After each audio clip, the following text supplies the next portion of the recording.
As ready as we'll ever be.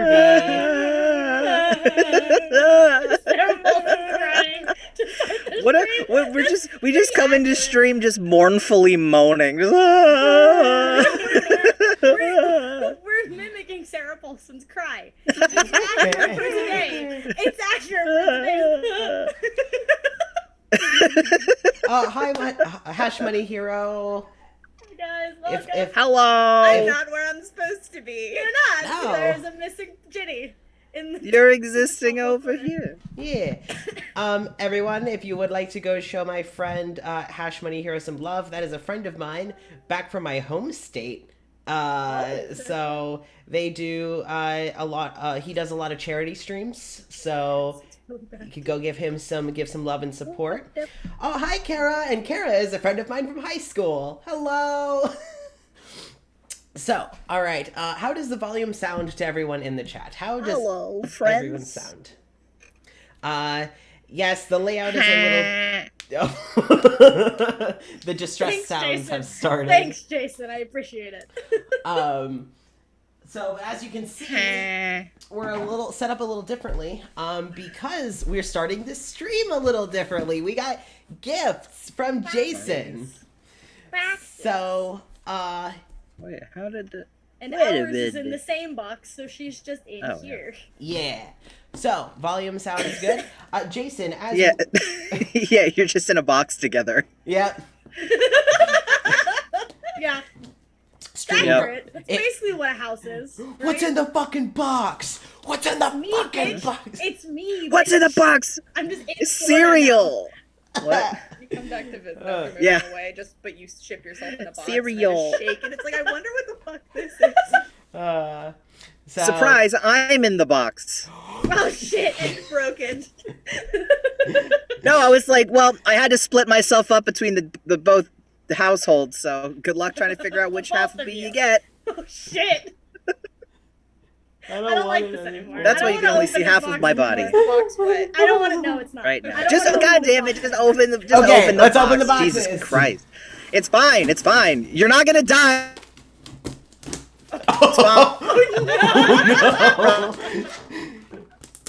But Jason's gonna. Apparently, we started opening the box and he died immediately. That's what's left of his soul. Oh no. Jason froze. Jason's like really frozen. Oh, Do we want to wait until Jason's yeah, I'm back? just cutting the tape. I'm not gonna open it till he Yeah, comes I'm back. getting the tape off. Oh, I'm sure this sounds amazing. I'm actually gonna mute myself. Yeah, you all you mute yourself. Oh, Jason's back. Hello, Jason? What? I could hear everybody fine. We could not hear you. Hello. We could not hear you. How wow. I mean, you all sounded fine to me. You were frozen. Like you were frozen like That was weird. it was great. I mean, that's how I am all the time. Alright. Opening the fuck. Now I'm opening the box. I believe in you. Maybe. There's so much I got the tape. tape cut. I got the tape cut. I'm not gonna look at it yet. I got the tape cut. Though. Okay, alright. Box is open. Well, the stuff on top, or wait, which? Okay, never mind. Don't worry about it. It's fine. It's fine. Don't worry about it. Don't worry about it. It's okay. Paper. It's fine. Don't Don't worry about it. worry about it. Okay, that's all bubble wrap. Oh my god, there's so much shit in here. Oh, that's yours. This one's mine? Yeah. Okay. Just right on your head. Ooh. Okay, hold on. I'm gonna wait until Just right on the head. That's Yes. about. Yep. Jason, you didn't label these. No. Okay. The chunkier one is Jenny's. Okay, the thick boy. I see. The thick boy is Jenny's. What? How do And we the know? red. Trust me, the thicker one that has more papers is Oh, Jenny's. shit. Sorry. All the red things are Oh, Jenny's, Those are my and then those things are for Mule because I forgot to give those to you. Oh god. This smells You like an had that. antique store. Because it is. I love it. Because it I is. love it. There's I think the Okay. fiber one. I already can tell what it is. Yeah, there were two red thingies. Okay. Yep, those are yours. It's all good. I don't want Okay. to break this because it is very, very much fragile. Oh no, the first one. No, no. Oh no. Yeah, it's very, very. Oh no. Jenny, did you open both of them? Not yet. She just opened the I brush. mean, you should open the second one too, because it's important that you have both of them. Oh god, I almost cut the string. I have to be really gentle with mine, so I will show Yeah, I know. class in a moment.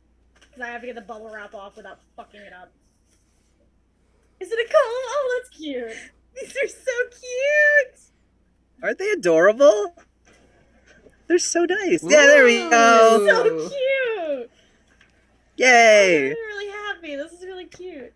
That's It really didn't get pretty. broken in transit. Yay! Yay! Yay! I'm so That's glad. the best. Okay, and then I'm Right? gonna look at the letter as well.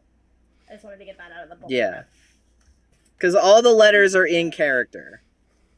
I'm going to pop back over to my room Phone. so that A whole ass Get all- ship. exists. Yeah, it's a whole ass ship. There Oh, you thanks. are. Thanks for my headphone. Oh, the seal is a little compass. That's so cute. Yeah, isn't that cute? That's so cute. I don't want to rip it. Okay. Which so, one was it? So this was the one to Amir from Magna.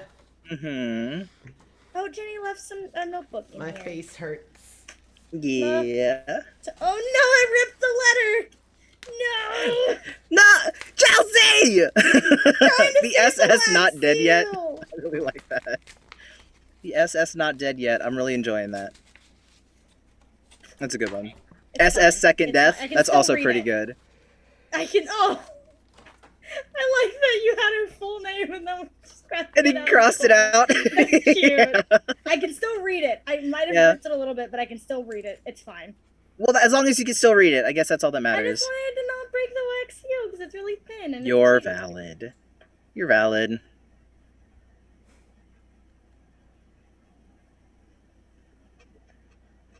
I don't know if I should be reading these out loud, but I'm like, Do we want to read I them? mean, out you're loud? welcome to if you want to. You can. Nessa I mean, said, there's nothing about them that's like.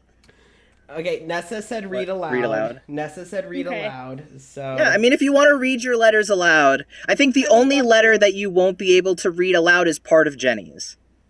Yeah. yeah.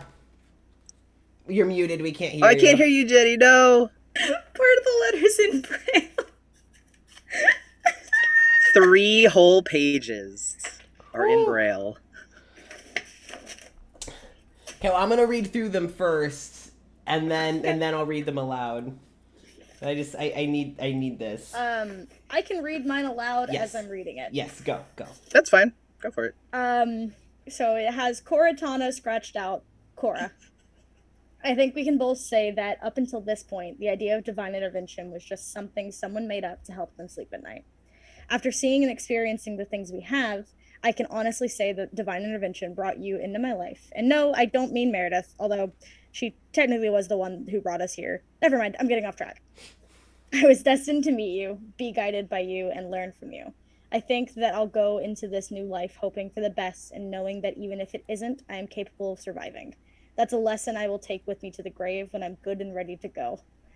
I'm not sure when we will see each other again, but know that you will always be on my mind. I'll miss knocking on your door in the morning and planning the day at breakfast. I'll miss the reassurance that you're okay, but I'm sure Thespis will keep me updated, somehow. Know that wherever you go and whatever... I think you missed a word. Whatever you do, I wish you nothing but happiness, success, and the comforts of a second chance. P.S. Don't be a stranger if you ever find yourself dimension hopping in my neck of the woods. P.P.S. I'm thankful to be able to call you my friend, Cora. In mind and heart, Magna. That's very cute. That's very cute. Oh, that's very... Oh, Oh. that's very cute. Yay. Ship. The ship. Just gonna be there. You're just gonna... I did like the SS not dead yet. That was very Yes. good. That is very good. Oh yeah, and I have one here. The one to Dimitri starts with note: be written or Amir, please read aloud. I don't blame you for not wanting to do Braille again after hand doing Ivor's. Mm-hmm. So. All right. All right. Here, Jenny, do you want to go or do you want me to go? It's up to you. I mean, I'm not gonna be able to translate this one for a while. No. I have I'm this one. gonna say right now that the Braille is the exact same as the written one, except for something at the end. Okay. You'll have It's to tell just me what that- the thing at the end is. I don't remember. I'll figure it out. It's fine. Do you want to go next? No, read yours. Read Figure it out. yours. It's okay. Read yours. So there's a little tiny script at the top that says, Winter, if you're reading this for her, give her the other page first before continuing. Thank you.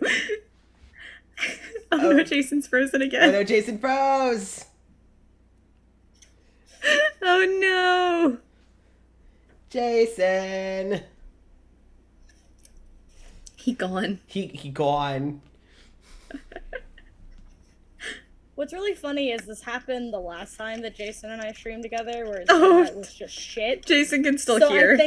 I think I cursed Jason. There we go. There we go. We're moving. I think I've cursed Jason. Oh God. Hello? There What we the are. hell? Hello. Why did all of it move around? There we go. Fixed Because it. Jason dropped for a second. Okay. Got All it right. back. We're fixed. So the letter says, Ivor, if someone told me how blessed I would be in death, I would not have believed them. I have found somewhat of a sister in you, and I would be lying if I said I'm not heartbroken to say goodbye. But there is so much out there in the world for you now. I hope to hear all about it from you someday. The home I plan to make for myself will always have room for visitors. I'll forever cherish the impact you've had on my life, especially in the ways you tease. I value those moments most of all and will miss them more than you know. Look after Wallace, Larkin, and the Dwyers, but let them look after you every once in a while. They care for you just as much as you care for them. Also, I'm gonna cry. Also, unrelated, but if there are ever wedding bells, I expect some kind of invitation. Now about the paper you, Ivor, are reading. Dimitri helped me put it together. I've included something for your eyes only. With love and open arms, Magna. P.S. to the Dwyers. Don't tell Ivor, but I really will miss her. She has a bright future ahead of her, as do you. Enjoy every moment of it together. You all deserve a home that feels like one. That's so good, Jason. What the fuck? Ow! That's rude. Yay.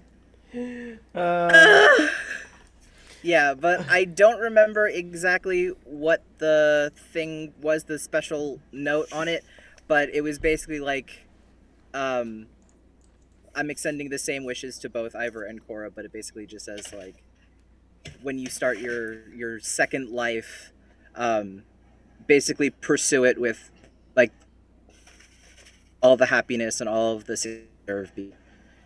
Oh God. It's like I care, and I just want you to have that. So it's just like a little blurb at the So end, but I don't remember the good. exact Going on my words, bookshelf. word for word. But I'll try and find it because I So, don't Jenny, remember. what it you was. left the notebook in here. I'll bring it in a bit. Oh, thank you. okay. So I have 3 letters here. Jesus. I didn't want to do one or the other. I felt bad. No, I am not complaining. I am not Oh, okay. complaining. I love this. So Like, this- how dare you do work? No, I love dare it. you do How dare something you? So I'm gonna How read. dare I'm gonna you. read them in the order that I read them. Actually, no. Well, I don't think there's a specific order, but I wrote them Biren, Dimitri, Amir. Okay, do you want it in that order? Because I can easily do You that. can if you want. Okay. So Go Biren, for it, I Dimitri, don't then care. Amir. All right. Sure. So, Sure, I guess. all right. Sure. Whatever. Biren, I'm going to start by saying how much I respect you. I feel like my dreams here have pride into moments, pride in moments in time that are incredibly personal. Yet the more I've seen, the more I've admired you. Being able to love and fight at your side is nothing short of an honor. I'd also be lying if I said I wasn't excited for everything to come. I cannot thank you enough for all that you've done for me. You've shown me love, you've shown me acceptance, you've even shown me how much I matter. I can't put into words how much that has helped me and will continue to help me, but I will work to find them. The best that I can do is to tell you that you are a part of what I can now see as my home. You are a safe place. You are someone I cherish, and I could not be happier to see what's out there for us, all of us. I was destined to fall into your lap. Well, not literally, but I was destined to be here because if I hadn't come here, I'm not sure I would have known how loved I actually am. To a future together, Magna. So that's Birin's letter. Ah! Oh my god! Here's Dimitri's letter. He's a sappy fucker. Good! Good! Here's the letter to Dimitri. It has a little note at the top that says, Note, Birin or Amir, please read aloud. So, it says, Dimitri. Before you say anything, I'm having Amir and or Birin read this to you because as much as I'd like you to hear it from me, I'm not sure I'm confident enough yet. Maybe one day. For now, I trust these two to tell you what I can't. I should have done more to treat you better. There is so much more to you than witty comebacks and snarky one-liners. I've seen the way you care for people. I've seen how deeply you feel. I've seen behind the walls you've put up to keep people at arm's length. I've seen it, and I've realized just how much those moments mean to me. They inspire me to do better, to try harder, and to be stronger in how I love. Believe it or not, there is a pretty large place in my heart for you. I'm not sure I could imagine a future without teasing each other, supporting each other, and beginning our second chances together. This home wouldn't be a home without you, and I'm excited to see what the future holds. You are an amazing person. I care about you, and I want you to know that I mean every word. And then he wrote, "I love you," but not "I love you," but he wrote, is it "I love you"? It's Elvish, right? It is "I love you." It's "I love you" in Elvish. Gemelin Magna. And I'm weak. I love it. Yay! Okay, last letter is to Amir, which is the first one I read because it was the one on the very top. So, Yeah, I thought I spread those out. Oh well. well, when I pulled them out, they were at the top. That's fine. So, Amir, where do I even begin? I came to Nexilis not believing in a number of things: God, love, second chances. But it's taken my own death to change how I look at life. It's all because I met you. You've shown me mercy, you've proven my own worth to me, and you've taught me what love and home is supposed to feel like. It feels like Dimitri holding on to me when casting. It feels like casual conversations with Biren in the sauna. It feels like waking up to you in the morning. It feels like something I would gladly live and die for. You've given me so much to want. You've given me so much to want to live for in a short amount of time that sometimes I have to question whether it'll be gone when I wake up. But there you all are. I can't put into words how I felt with all of you in my arms. All I knew was that I couldn't let go. I didn't want to let go. I don't ever want to let go. Who knew the sun could shine so bright? I love you, Amir Paxton. Forever yours, Magna.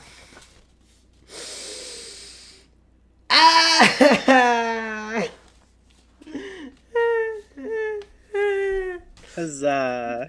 So these are all the letters from Magna to the characters. It's very good, Jason. It's very, very good. Yeah. And I love my little blanket with the daisies. Oh, I have it backwards.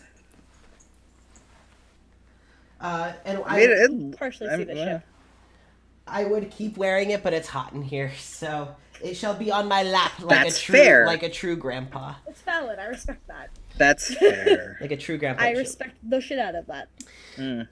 So, those were the gifts from Magna to the characters, and Yay! I love this so much. Thank you, Jason. It's very, they're very Yay! We did it. You did it. We did it. It was so good. Now, time for more pain. Oh yeah, that's the thing. We can just skip that today. I don't Yeah. think we need to. It's fine. We can just skip it. It's fine. It's fine. It's okay. No, We don't need to. nah, We can just say Meredith died and leave it at that. no. Nobody got Yeah. hurt. That's what happened. Nothing Where's the fun in that though? Like, you've been telling me It's you're ready to fine. fight God for like Oh, I've been- months. So See, I'm ready to fight God. Cora is not. well, I am constantly ready to fight God. Cora's gonna have to suck it up. So, all right, Let's figure it out. It's fine. time for the pain train. Oh yeah. I'm so excited. The pain train is where these characters live through memories of other NPCs through their dreams. Let's do this. Da da da. I'm so excited. Do tell. Content warning. Nexilis contains themes of character deaths of children and adults, violence, manipulation and abuse, necromancy, pandemics, murder, psychiatric malpractice, body horror, torture, military themes and war, PTSD, and combat. So. Wait. Put that in my... Oh, you good, Chelsea? Yeah, I'm good. All right. I have a D&D binder. I can put Magna's letter in there. I'm trying to figure out a place to put it. Yay! So if you want to watch the VODs of previous sessions, you can watch it all on YouTube. It's almost all uploaded, so you can go ahead. We're getting there. I did a lot of work over the weekend. You did. You did. You really did. Pumping them out. I've got one more part of session 7, and then I have, after this session, 4 more episodes to do. Hey. Ooh. All right. This session will be the 4th one. So. Let's see. We'll be caught up before the one-shot. That much I can say. Yeah. Where's my D4? There's a D4. All right. Let's see who's dreaming What if first. we didn't sleep and just This is did the last ghosts? D4. Ghosts. This is the last dream D4. These are our last dreams. Unless y'all really Someone throw get a me for birthday a party. Like, actually, let's We go back to bed. let's kill Meredith. We just tomorrow. go back to sleep. Everyone just goes back to bed. Yay. All right. Oh, that works perfectly. Yay. I had this binder for a while, if you can tell. Cora. Oh, damn it! I had a feeling it was going to be first. I had a feeling. I've gotten away from having the dreams first for several sessions. I knew that wasn't going to last. Yay! I'm so excited. I'm doing this differently. Oh, Cora, yes. whose dream do you want to have? What? Huh? Hole? What? Is there like a list? What is going on? Any Do of, I have, like... any of the NPCs. Except for Meredith and Roger, because they didn't really have mortal lives. I don't know. That's too much power and responsibility for me this Gideon. early in session. Chelsea. I was gonna say Gideon. Gideon. No, okay, Gideon. Chelsea. Whose life do you want to pry into? Oh, God. Is there Why? an- I don't want to be first.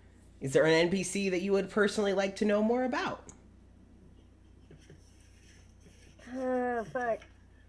An NPC you particularly like? An NPC that you... Yeah. Shit. So long. Dalabash? That's what Yeah, I was- maybe. Beckett? Yeah. Probably Beckett. Beckett? Yeah, Beckett. Yeah. Okay. All right. Beckett dream. You've already had Oh, great. her death has already been explored, so you don't need to worry about that. So... Yeah, that was also part of the reason that I said Beckett. But I will get a death dream from it. So, you start your dream seated in a tavern. All right? And you have your hands wrapped around a mug. Not a mug, but like a big tavern cup. And you're just kind of hearing noises behind you, just people talking. You recognize before anything the fancy leather armor, the golden bangles, the rings, the jewelry, the manicured nails, kind of just tapping on the wood of the counter. And you quickly realize that this is Beckett. And I want everyone in the chat to know, this is not the characters choosing the dreams, this is strictly the players choosing the dreams. Cora has no idea what's going on. Cora's just existing like she has been. Yep. So, you hear footsteps approaching, and a man sits next to you. And you look over, and the man seems to be a high elf, a high sun elf. Looks similar to Beckett with the golden hair, the pointed long ears, the darker skin, the golden eyes, but is far more elven. And Beckett doesn't seem to really pay him much mind, but the man quickly gives a scoff and goes back to his drink, and that scoff rises a response of, "Excuse me, did I do something to offend?" And there's an awkward silence between the two of them as the room continues to just kind of go on behind them. Bartender tending to patrons, laughs and games and bar games being played behind them as the high elf orders his drink and takes another look at Beckett. I just don't see many halflings in this area. And Beckett stares at her drink. You do realize that halfling is its own thing, right? That's an entirely different thing than... We're not. Okay. Have a good evening. And before Beckett can grab her drink and go to start to walk away, and so there's the human side, so sensitive. Beckett kind of puts her mug back down, kind of tapping on the rim of the cup. Just looks back to him. Well, at least it's given me some sort of sensibility, which you clearly seem to lack. Also, tact, you certainly don't have. Any charm you may claim. Gone. Aren't elves supposed to be charming? Not really living up to stereotypes. At all. Figure. It's like stereotypes aren't fact. And she throws back the rest of her drink, puts the cup down. And you see the gentleman kind of starting to fiddle, rolling a coin on his fingers. And Cora, you would recognize, you've seen Beckett stimming and fiddling with this same coin. This coin, in fact. You see him rolling it on his fingers. And in this tense silence between them, he gives a smirk and flips the coin. And you hear, almost as if Beckett had focused in on it, the kind of ringing of the metallic leaving the finger, spinning in the air. You can tell he had miscalculated, and he goes to catch it. And he accidentally hits it with his finger, and it goes flying towards Beckett, who catches it in her hand, rolls it on her fingers, and tucks it in her blouse before walking away. I fucking love Beckett. So that is the dream that you have. Yay. A fun one. And that is actually a moment from the campaign that I played her in. So nice. That was how she met another player character.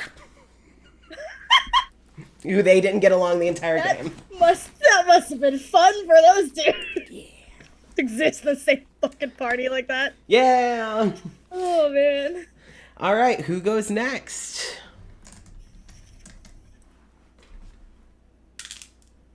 Oh, fell into my hand. Magna. No. Yeah. You get to choose. Yeah, Jason, whose dream do you want to have? You get to choose today.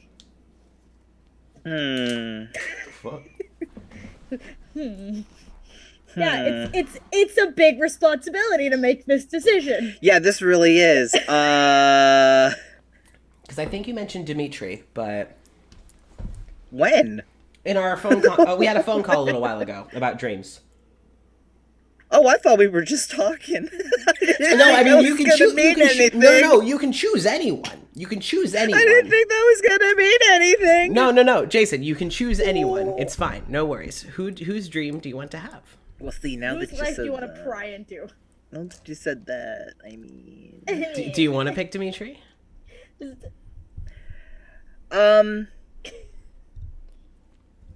I'd like to pick Biren. Biren? Okay. She's been in Amir's, but I've never seen one of hers. Okay. All right. So, Biren's dream. You start your dream walking down a hallway. It's a short hallway. It's in a cozy home. You see sunlight shining in through the windows. You smell fresh bread. You hear the voices of multiple people talking in another room. You actually hear Amira's voice in another room, talking with multiple people with similar accents. One, another deeper voiced girl. Two people you can extrapolate, maybe parents. But Birin is walking outside. And as she walks outside, you realize that she is wearing just basically akin to a tank top and pants. No armor, no sturdy, just comfortable clothes. As she walks outside, and you see this small, quaint, cozy little town waking up. You see in the distance a big church that has a Palorian sun in the stained glass window, and you see humans and Aarakocra and Fawn and Drow and Tieflings just all mingling, all greeting each other with good mornings and how do you do's, and you hear various languages being spoken as Birin starts a morning walk. And as she kind of walks through town, she makes her way to a little bakery in the front of town, which doesn't look too different from the way that the bakery in Nexilis had been set up. Perhaps inspiration had been taken for setting it up. And as she goes in, you see an older lesbian couple. Good morning, Birin. We always love having you in town. Please come out. And just chatting, just this warmth. You can tell that Birin is so relaxed, so at home. And you see this jovial nature between the women as they speak in the front room of the bakery. You do hear the door open behind her, and a little bell rings. And as she looks over her shoulder, you see a human man walk in, about the same age as Amir. But the moment she sees him, that comfort goes away, and it's replaced with immediate annoyance, immediate frustration. No. But instead of acknowledging him, she just, goes back to talking with the women in the bakery. And she's like, all right, well, I was just here to pick up some breakfast. I was thinking of taking a walk through the forest today, so I'll need to take something with me. And I didn't want to bother the Paxtons. They're having their breakfast. And it's like, oh, well, you know that they're always happy to have you in town, but don't worry, I'll get you something all packed up. And as the women start to pack up a little cloth bag for her to take with her. And she gets it, she pays, they go to give her back her change, and she says, keep it. As she turns to leave, and the human man is now quite awkwardly standing inside the bakery, but next to the door, out of her way, but is kind of just staring at her. And she just gives a rather cold morning, and he gives a tense nod. Just, I'll be out of your way. And she goes to walk, and as she reaches for the door, as her arm is outstretched, a hand kind of lands on her arm to stop her. No, don't and do it. she's staring at the doorknob, just, unless you have something that you want to say to me right now, you will take your hand off of me, because I never remember giving you permission to touch me. And you want to make this quick, because I have plans, and they don't involve you. So, if you wouldn't mind.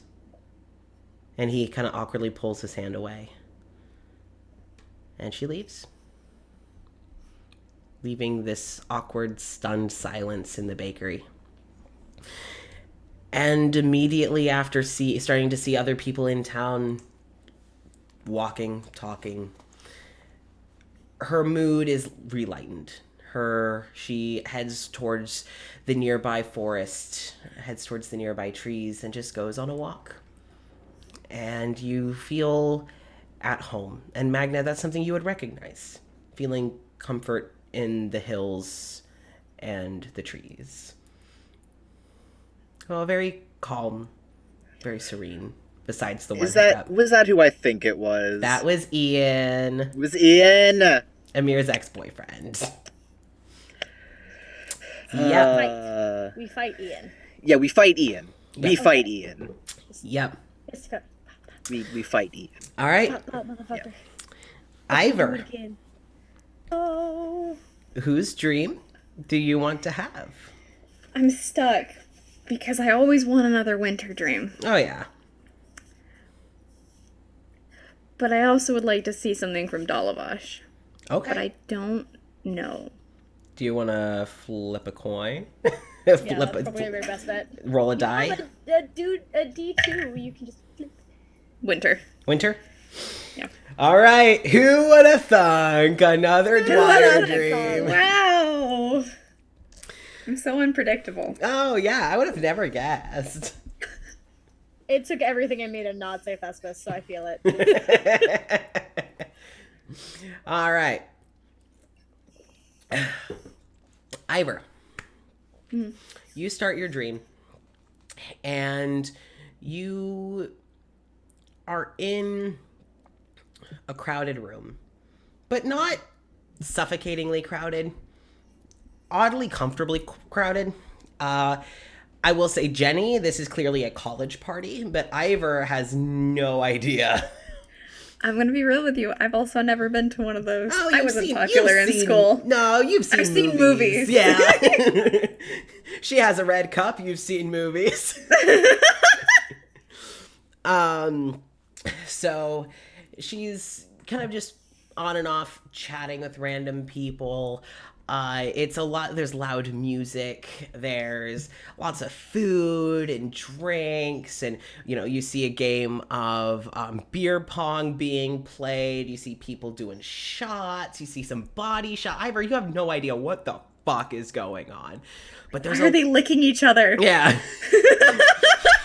But there's a lot of laughing. There's a lot of music, and you can tell that Winter is in a very good mood. She's also full of laughs. When she kind of reaches an arm out and gives a cheer, you can tell that she's not as muscular as you're used to. You see no scars on her body. I wonder why. It's almost as if all of the physical trauma came later. Yeah. She's still clearly in good shape. Like, she's still got guns. For anyone who hasn't caught this about Winter, during college she was a stripper, so she had to have good arms for pole dancing. But you see, and she's just chatting. You see her talking, like she'll float around, and at every room, at every group, there's someone she knows that she can talk to. You see kind of more towards as she enters what would be this person's probably house, like their living room. She enters and you see Walter, except pre-transition. So near spitting image of Winter, but with short hair. He's wearing a baggy hoodie and some sweatpants, and you can tell that he is pregnant. Sweet boy. Sipping on a water bottle, and you see that Walter is also chatting with people, but has clearly found the quieter, calmer people at the party. Walter does not have the energy to go out and move around all too terribly much. And makes sense. Winter kind of shimmies her way through. It's like, sorry, pardon me, I slide on by you over here. And she kind of makes her way over to her brother, kind of like shoves someone out of the way. It's like, move, that's my brother, I get that spot. And she just, and kind of sits next to Walter, puts an arm around him, and just kind of starts sipping on her red cup. Winter enjoys the taste. I am letting you know that it's like cheap rum and Coke, and it's like 75% cheap rum and like 25% Coke. Just a little blast of sugar. That's it. Just a little bit. As Walter's sipping on his water, and he's just, am I gonna have to carry you home tonight? I can't exactly, be moving around 3 people all at once. And Winter, no, I can walk. It's fine. I have yet to get too terribly shit-faced, but the night's still young. As she starts sipping on her drink again. And Walter's, I'm not carrying you home. I'm not. I'll drag you home, but you're going to regret that in the morning. And it's just... Oh, goodness gracious, thank you, Ashley. Sorry, I thought I turned that notification sound off. But, you're the best, Ashley. And it's just... music and laughs. Winter kind of like, it's like, hey, Walter, have you eaten in the last few hours? Have you eaten? Hey, someone bring over the veggie tray. As she's barking orders at people to come bring Walter food. And just... Bossy woman. But you can tell that the Dwyers were fairly popular at this party. Everyone seemed to know who they were. They had friends in all the areas, and it was a... I wonder why. It's almost like they're attractive and charismatic Yeah. and really nice to be around. And just really fucking hot. That's what it all boils down to in the end. Yeah, oh yeah. So, that is your dream. This is why we have the motivation to kill Meredith this session, is as characters, is because we all just got to witness really hot people being badass. Yeah. And you're inspired. Yeah. Nice. It's like, listen, if Beckett can embarrass a racist at a bar, I can kill a god.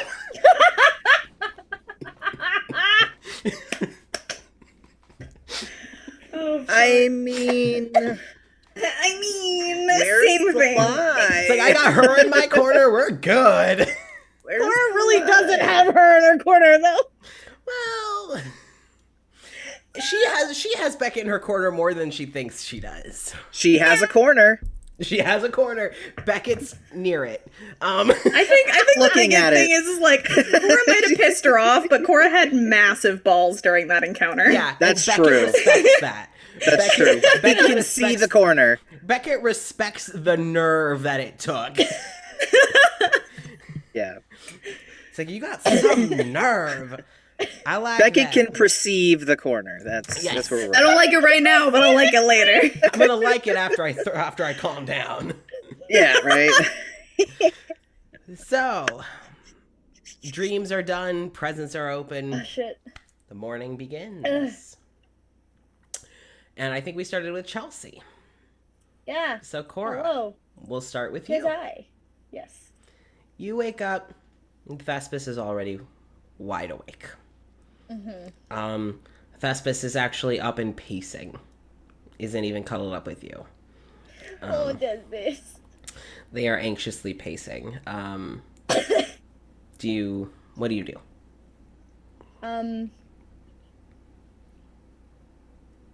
She'd actually get up and walk over to Thespis. Okay. As soon as you get up, Thespis is kind of like chewing on their nails. He's just like, oh, morning. Hey, Morning. how'd you sleep? Slept okay. Did you sleep?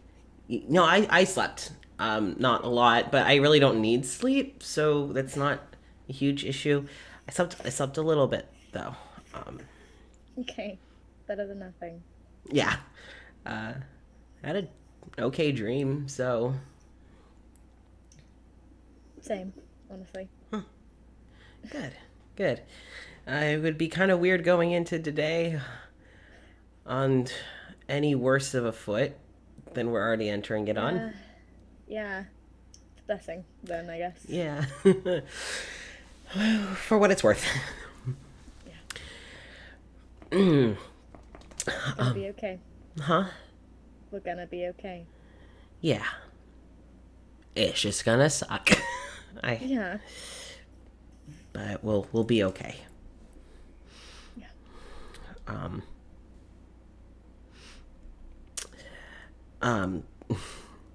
I do need to go to my house and actually Okay. get my armor and stuff since that's today. Yeah. Jesus Christ. Was that in character or? No, that was because the two of them Sorry, were talking in the Discord. I finally got it translated, so I put it in the Discord. I'm gonna E. put that on Do Not Disturb because that was buzzing loudly. Do you want to go alone or do you want someone with you? You know, could you walk me there? Yeah, that's fine. I can do that. I think I might want a little time alone, but I want to spend as much time with you as I can. So, I can walk you there then. thank you. And then I'll come straight back. So, Okay. you Thespis kind of does the, and their clothes go from their nightgown and the fluffy hair to hair pulled back and still in a poof, but out of their face, and the more day-to-day clothes. Just, all right, and you're gonna want to make sure that you eat, because Planning on it. can't, well, as Amir would say, can't fight a god on an empty stomach. Wouldn't he say that? The Some- god bit? Fighting a god? Something similar. I feel like I've heard Amir say you can't blank on an empty stomach about like 100+ things. So Yeah. it's the It format. would be something he'd say. Yeah. If he was going to be blunt about what we're doing today, then yeah. I can't save the world on an empty stomach. Yeah, I guess. That sounds more like Amir, more optimistic. Yeah. Let's go. Yeah. Yeah. Thespis would wait for you to change out of your pajamas. Cora's gonna though. get all of her gear Okay. and just have it just in case. Okay. Better safe than sorry. Yeah. She's like, I don't trust what today is gonna be. Yeah. So you both head downstairs. You actually see that Wallace and Larkin are already up and kind of tending the bar and cleaning up and getting ready for the day, as they would pretty much every morning. They're quieter. But you come down and both of them, Wallace goes, morning, Cora, Thespis. Morning. Heading out already? You all usually don't come down here for a little I'm just while. walking Thespis back to the house and then I'll be back. Oh, okay. Well, I'll get breakfast started then. So, Okay. I'd appreciate it. of course. I said yesterday might be my last day on shift, but I guess I'll be nice and finish out the morning. I think the owners will appreciate it. Yeah. Looks to Larkin. Larkin. Thanks, babe. So Love him. Wallace then kind of, leans over and kind of gives a little kiss on Larkin's cheek, and then kind of less curled into himself heads towards the back. Good. Larkin, gives you see a genuine smile as he watches Wallace walk away, and then we'll see you when you get back. Yeah. And Thespis holds the door open for you as you head out. And Thespis just, I don't know if in all my years here I've seen Wallace walking with a straight back. I didn't know his back could do that. Yeah. I'm glad to see it. Yeah, I hope his back doesn't hurt. If it did, I think Larkin could help. Yeah, so maybe he already did. Maybe. Who knows? And as you're walking with Thespis, you see, you hear thunder, and again, it's even louder than it was yesterday. Mm-hmm. The sky looks darker. The mist that surrounds the town seems to have kind of gotten closer. You're actually fun. seeing, like, instead of it just all the mist being out in the distance, you actually see it coming and being much closer. Some of the mist actually brushing up against the back of the buildings. That's so fun. I love that. Yeah. You do see Dalavash walking over to Beckett and Darish's. And when she sees you, she gives you a good morning. And she knocks on the door. You see that those daffodils are still in front of Beckett's house. No more have grown. They're not bigger. They're still exactly the same as they were. And you walk with Thespis. As they get to their house, you notice that a few inches of the other side of their house are actually in the mist. And Thespis just, great. Love to I'm not see a it. fan of the mist getting a lot closer? Yeah. You? I was wondering if it was just me. Oh, it's noticeable. Yeah, I didn't think I could get more claustrophobic in this bubble. Um, I'm gonna go get my things, and I'll come on back here in a bit. Okay. So I'll meet you at the tavern. Yeah. And before she goes, she'll kiss Thespis very gently, and then go back. You're turning around, and Thessus kind of grabs your hand and pulls you back in for a much harder kiss. Yeah. Yeah. Just no, you don't get to just walk away. And then they kind of pat your cheek. Now you can walk away. Okay. I love you. I love you too. And they head into their house. And So so you- go back to the tavern. Okay. So let's go to Magna as Corey gets downstairs. I is awake. You is awake. There is.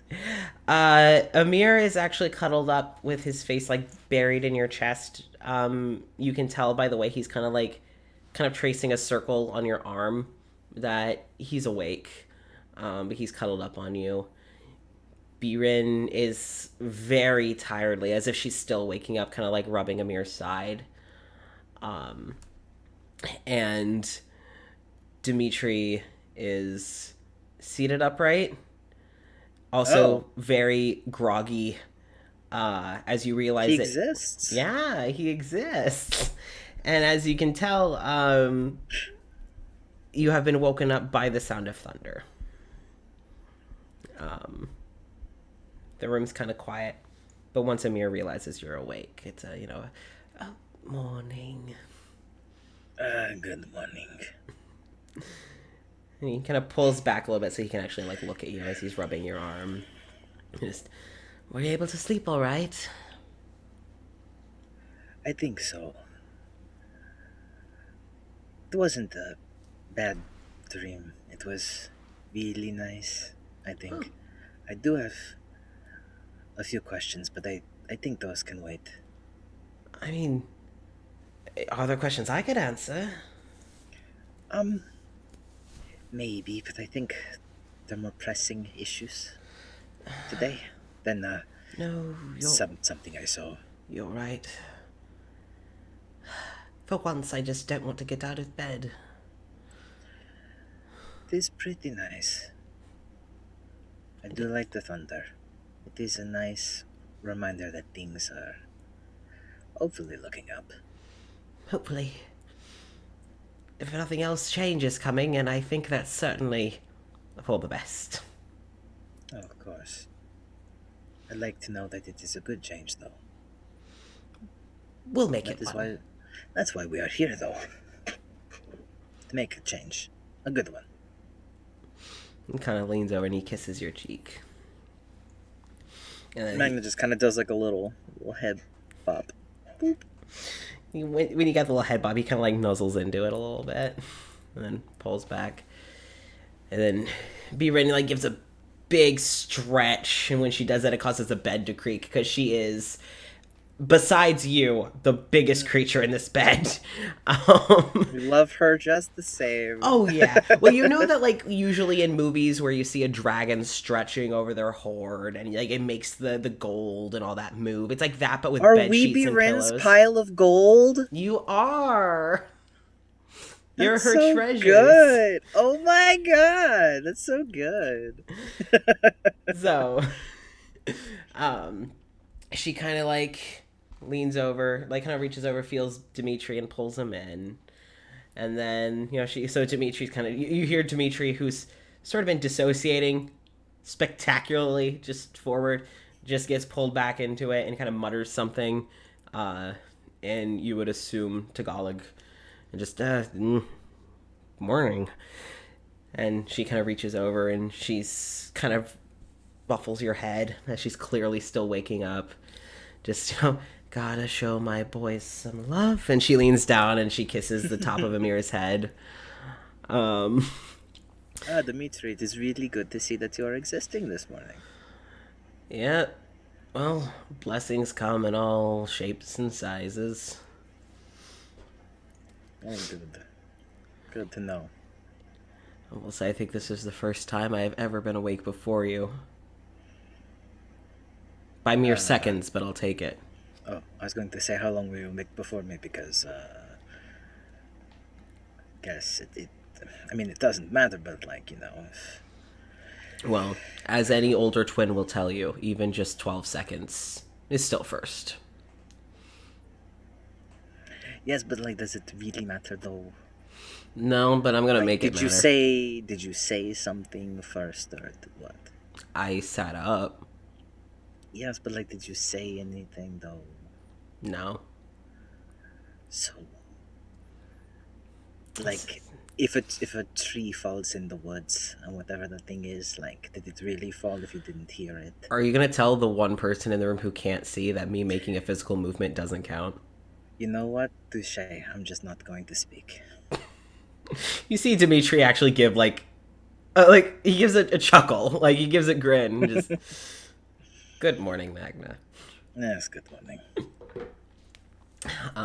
He kind of slides out of bed. You hear another louder roll of thunder. If you looked outside, you would also be able to notice that it is darker than it usually is this time of day. Yeah, not great. No. Not great. I don't think you'd be able to notice the mist if you're still laying in bed, but you would, at about this point, hear the door downstairs open and Larkin actually giving like a little greeting as Cora returned. So with this, we're gonna hop over unless Magna has something that he would do. Not yet. He'll put his battle boots on soon. Okay. All right, we're gonna hop over to Ivor then. Can I just mention that Jason's accent is today? Yes. Just mwah. It's taken me months. And I think I've Finally, rewatched you got it Norseman at down. least 30 billion You got times. it down in the last session for It's- this. Damn it. That's what matters. It'll carry over. Don't worry. Don't Yeah. worry. Yeah, We still have a It'll one carry shot. definitely. We still have a one shot and Definitely. another arc. So Also, There's Ivor that. has a mark on her forehead now. Yeah. yeah, you wake up. The first thing you hear is, "Hey, babe. You feeling okay?" Yeah. Why? And you kind of feel her just like trail a finger over your forehead. This is new. Wint, I can't see. What's new? You have a mark on your forehead. It looks like a mystical third eye thing, which fascinating. Do you feel different? You feel okay? I just woke up. I've never seen this on your forehead when you just woke up. I don't know. Okay, well, we're on the same page then, at least. At least I'm not. At least we ain't confused alone. So you gave me no time to wake up. Wow. Sorry, this sort of scared the shit out of me. I was like, damn, I've heard of waking up with tattoos you don't recognize, but the situation's a little different. Do you know what a tattoo is? Yes. Okay. There's I mean- needles and ink and... Yeah. I can't tell if that's what this is, though. I never really took you as a eye on the forehead type of girl. No, tattoos were never a thing for me. I mean, you still look good, just, new. It's new. Okay. Sorry, how'd you sleep, babe?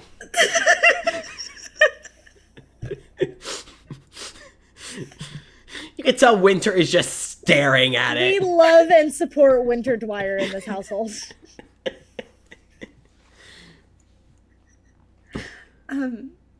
Okay. Well, I slept well. Waking up was weird. Yeah. It seems we had a commonality this morning then. I'm sorry I scared you. No, it's fine. You didn't mean to. Is this like a magic wizardy thing? I don't know. Okay, alright. Well, I guess we're gonna figure it out, that's for sure. I'm assuming so, unless Meredith has something to do with it, which I hope not. Well, it ain't red, so I'm not too terribly worried. Oh, that's good. I think that's a good sign. I'm glad you slept all right. That's good. Any particularly weird dreams or? No, I just dreamed about you. Oh, well, ain't that sweet. Good dream, I hope. You were at some sort of event? Well, that doesn't narrow it down, really. I've been to a lot of events. With a lot of younger people. Oh, a college. Okay, that was a good party then. That was a good dream. All right. Okay, good. Did you go to a lot of those? Oh, yeah. I think I went to more parties than actual classes. I still got my business degree, though, so my professors never counted attendance, and I aced my tests, so. The scholar in Ivor is like... And I will sit here and say that homework should have never been invented. I did it, but I wasn't happy about it. Mm-hmm. But you are dating an educated woman, I'll have you know. Well, that's good to know. Yeah, I'm glad. I could start a business.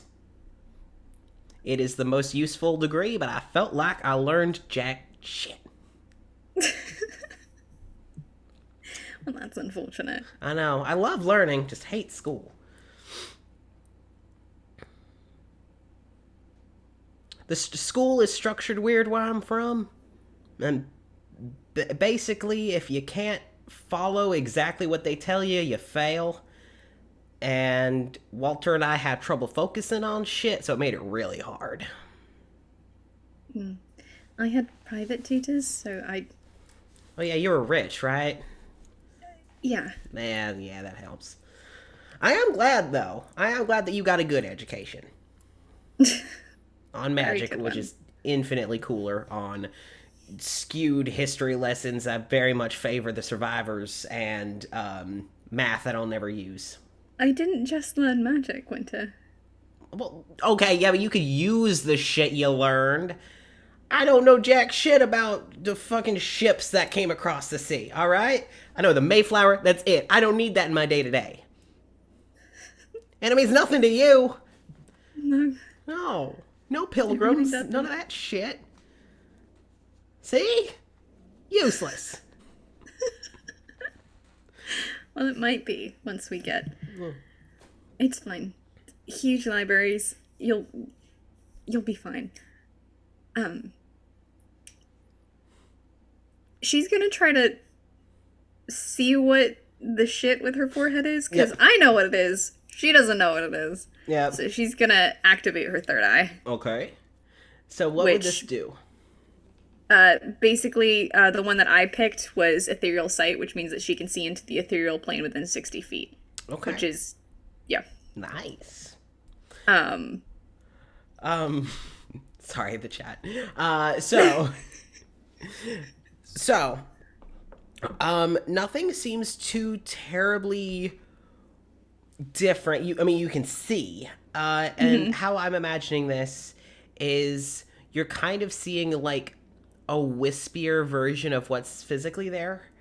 yeah. So you would see Winter, but it's a little distorted, a little kind of wisp, because as energy moves. So this would be the second time that you were seeing Winter's face outside of a dream. Because the first time was the psychic link with Cora. Now this. You can tell that you can kind of see a bit of a glow from the mirror, but you don't see anyone there. It's just that energy.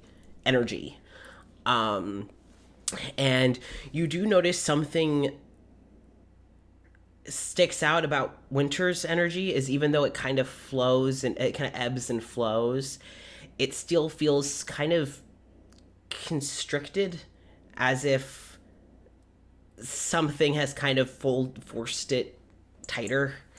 You would probably be able to tell it was the torture and brainwashing and shit. Yeah. But nothing seems to be active. It's just kind of this lingering after effect. So that's basically what you would see.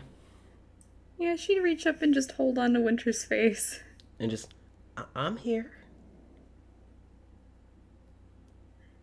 You're really pretty. Winter, you feel her face get hot. Just, oh, thank you. Really quick, would the eye glow or anything? Would it, Casper? Yeah. Yeah, it would. Yeah. Just, yeah, thank you. Oh, okay. So you can see me now? Sort of. It's different. It's not. I don't know if this is how Nexilis looks. I don't think so. It wasn't when I used. Is it what it looks like in your visions? No. Then probably not. That's. That's wise.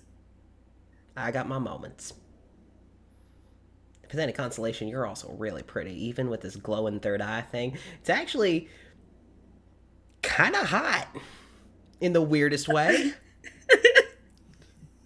Listen, it's magic. It's cool as shit, okay? Wait until Lily sees it. Oh, she's gonna flip her shit. In the best way. I remember her freaking out over my spell book. Oh, she's gonna love this. She's gonna love. She always wanted to go to magic school, but very different than actual magic school. I'm guessing. We have books about fictional magic schools. Oh, she said something about that. Yeah.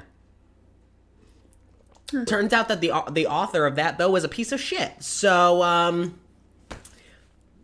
we're just gonna take her to an actual magic school someday. I felt it coming. I felt that coming. Yeah. Oh yeah. Anyway, so can you see everything? It's kind of wispy. Okay. So, not in great detail, but enough. As you're kind of looking around the room, you see that the glow from the mirror kind of distorts a little bit, and you actually see a figure in the mirror. But from this distance, it's kind of hard to tell. She'd get up and walk over. Okay. You get up and walk over, and Winter's kind of watching you, and she goes, hey, where you going? And she kind of goes quiet, and as you get closer to the mirror, you realize it's Walter. And he's kind of got his hands on, he sees you, and he's just like, he's kind of noticing that you're like making eye contact. So it's like,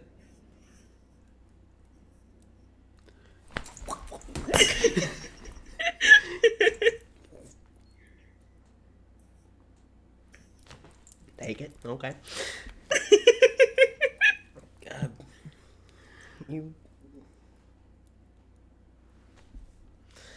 And you hear Winter kind of getting up from behind you and walking up. And she's like, hey there. Comes by every morning. And she's kind of got a hand on the small of your back. And Walter, you see his mouth moving a mile a minute, but you can't hear anything. Mm-hmm. He's just like...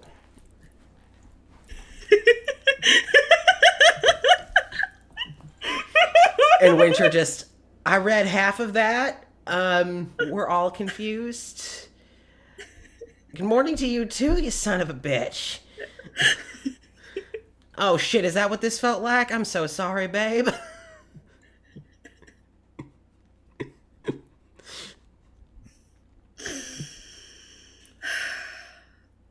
Okay. All right. I'll give you a minute. Listen, you might regret bringing us back with you. You're going to be dealing with this every morning and afternoon and evening and night. And I'll treasure every second of it. Oh, sappy. Walter, we got a challenge. And he's just like...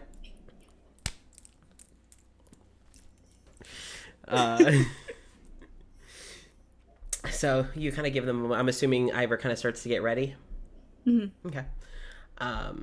You would also kind of... on and off hearing the thunder, realizing that it's louder.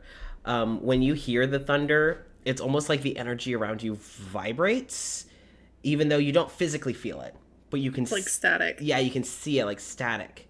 And then as soon as the thunder ends... That must be so trippy. And as soon as it ends, it kind of cleans back up.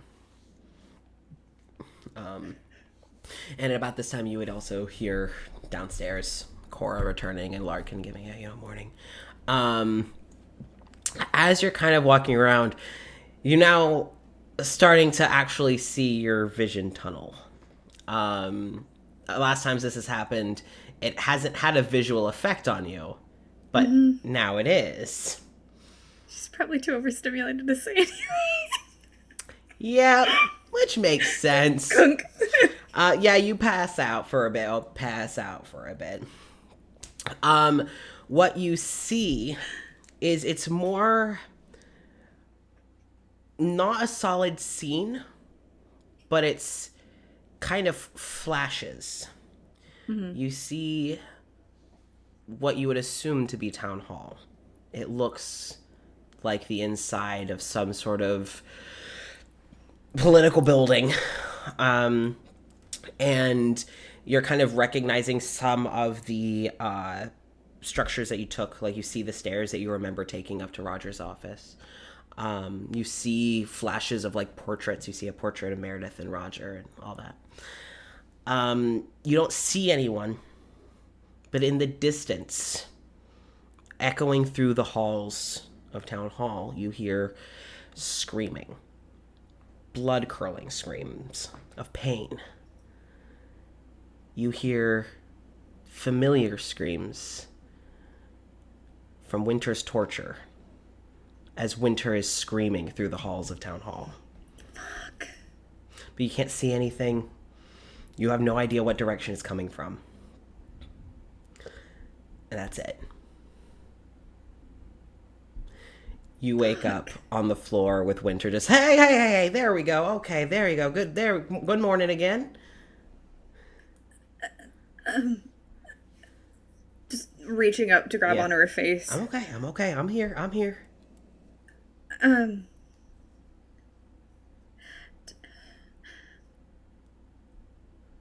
I don't know why you would, but don't go to town hall today.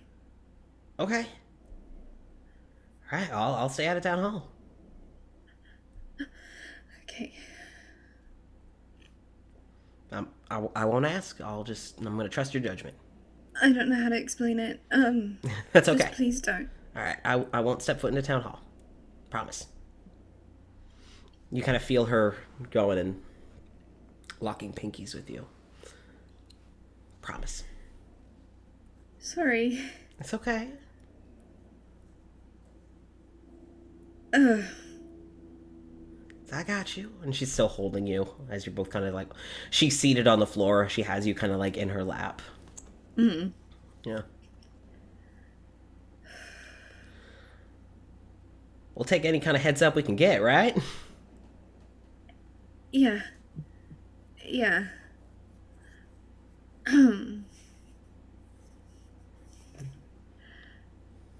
Ow.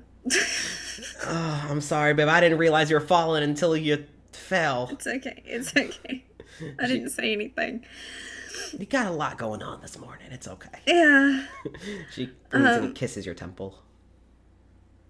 When you and Walt have talked, we should probably go downstairs. All right. Start the day. Yeah, probably wouldn't hurt. We gotta eat before the big day, so let's... All right, and she kind of looks to the mirror. Is your third eye still active? Yeah, okay. It's active until I am incapacitated or I take a short or long rest. Okay. I wouldn't call that incapacitated, more just not coherent of your surroundings. Vision-y. Yeah. Yeah, it's vision. I'm actively doing something. I'm seeing shit. Yeah, it's just not what's around you. Yeah. So, she kind of gets up. You see that the mirror is glowing, but you don't see a figure there anymore. And she said, he had to make it quick. So Makes sense. Let's get dressed and head downstairs. Okay. So you both get dressed, head downstairs. Magna, you would have also heard, Cora downstairs and stuff. So I know that Amir probably would have started to get up and get ready, which would kind of spur Biren to get up and start getting ready.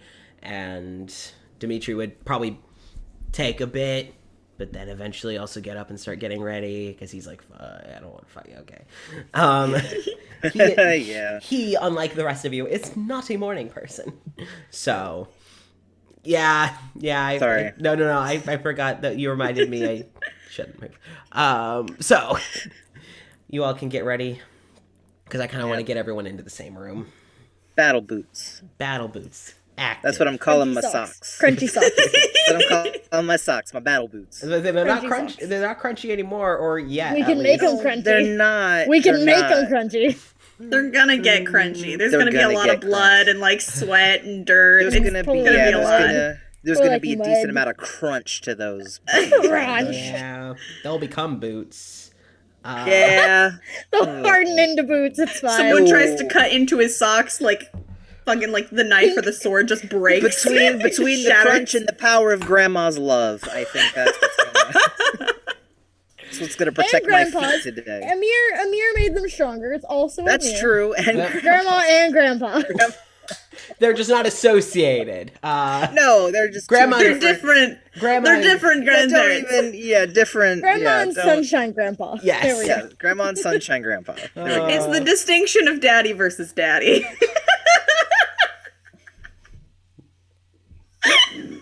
Magna suddenly lost his appetite. He's not gonna eat this morning. Doesn't matter. Amir's not gonna give you that fucking choice. Nope. You're eating whether you're hungry or not, bitch. Yeah. Yeah, all right. So, everyone gets up and gets ready, and Amir's like, "Right, well, I guess we should go eat. Can't enter a busy day like this on an empty stomach." So, Close. That's what was close. Amir was not sure what to say, so we're just gonna encapsulate everything that's going to be happening today.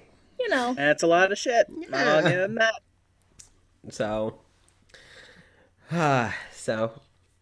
would you also head downstairs, Magna? Yeah, let's Okay. go. Cool kid Kinda stable. just decides he's just gonna stay in bed all day. It's fine. Nothing bad could happen. Who? I'll cheer you on from the bedroom window. Woo! If I I'll need punch to the help, glass. I'll It's jump fine. out.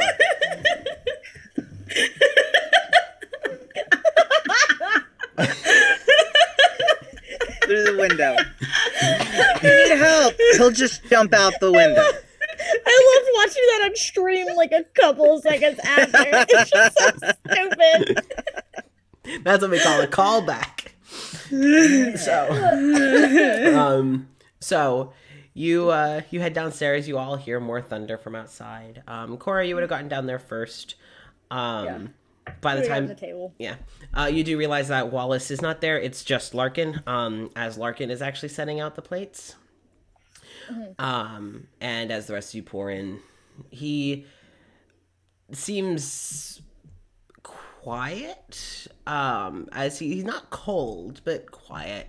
As he's kind of putting all the plates down in front of you all, making sure that you all have your drinks, all have your food. But he's not making small talk.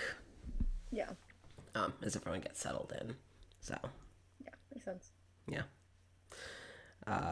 Ivor and Winter go downstairs. You would see Cora already seated, plates already being set out. And Magna, you follow close behind with Dimitri and Biren and Amir. By the time you get there, Ivor and Winter are both already seated.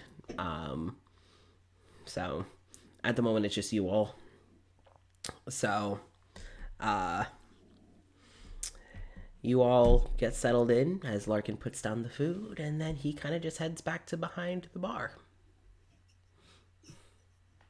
leaving you all to talk. Everyone 100% is looking around the tavern because it's like, oh. Oh, also, with your third eye, Larkin would look trippy as shit. Oh yeah, all the layers, all the faces. Oh Yeah. god. You realize that Larkin's true face is quite different than what you had seen through visions previously or dreams or anything. And it's weird because it's like you're looking at it and it's more, you know, that this humanoid face, isn't even his face. It's just more your brain putting a face there because it is Fae. So the brain, to cope, has kind of put a face with the features. And his energy, like everyone else besides Winter, their energy is a lot more fluid. Like Winter's is the tightest. Larkin's is the loosest. It's because he has so much. And so you've felt this Fae energy. You're now also seeing it. It's just a headache waiting to happen. Probably just can't look at him for too long. Which is common with Fae. Do not perceive. Yeah. And you would see various little portraits on the wall. You see some of them have some magic in them, kind of radiate a little bit of magical energy. Others are just pictures and papers and shit. As Amir is kind of getting settled in and he's kind of pulling some of his, like, pulling his bag out, and he's like kind of pulling things out to start the day, you can tell he's actually pulling out a priest's kit or a clerical kit to actually perform some blessings on everyone's breakfast this morning. Oh, man's. And you can kind of just see the energy radiating off of his, it's a very warm energy, kind of just radiating off of his stuff. Besides Larkin, everything's pretty tame. Larkin's not, but everything else is fairly tame. You can handle the rest of it. Also, Ivor looking around the tavern at the people that are there, like, why the fuck is everyone in Nexilis so goddamn attractive? Yeah. Like, seeing Cora for the first time, she's like...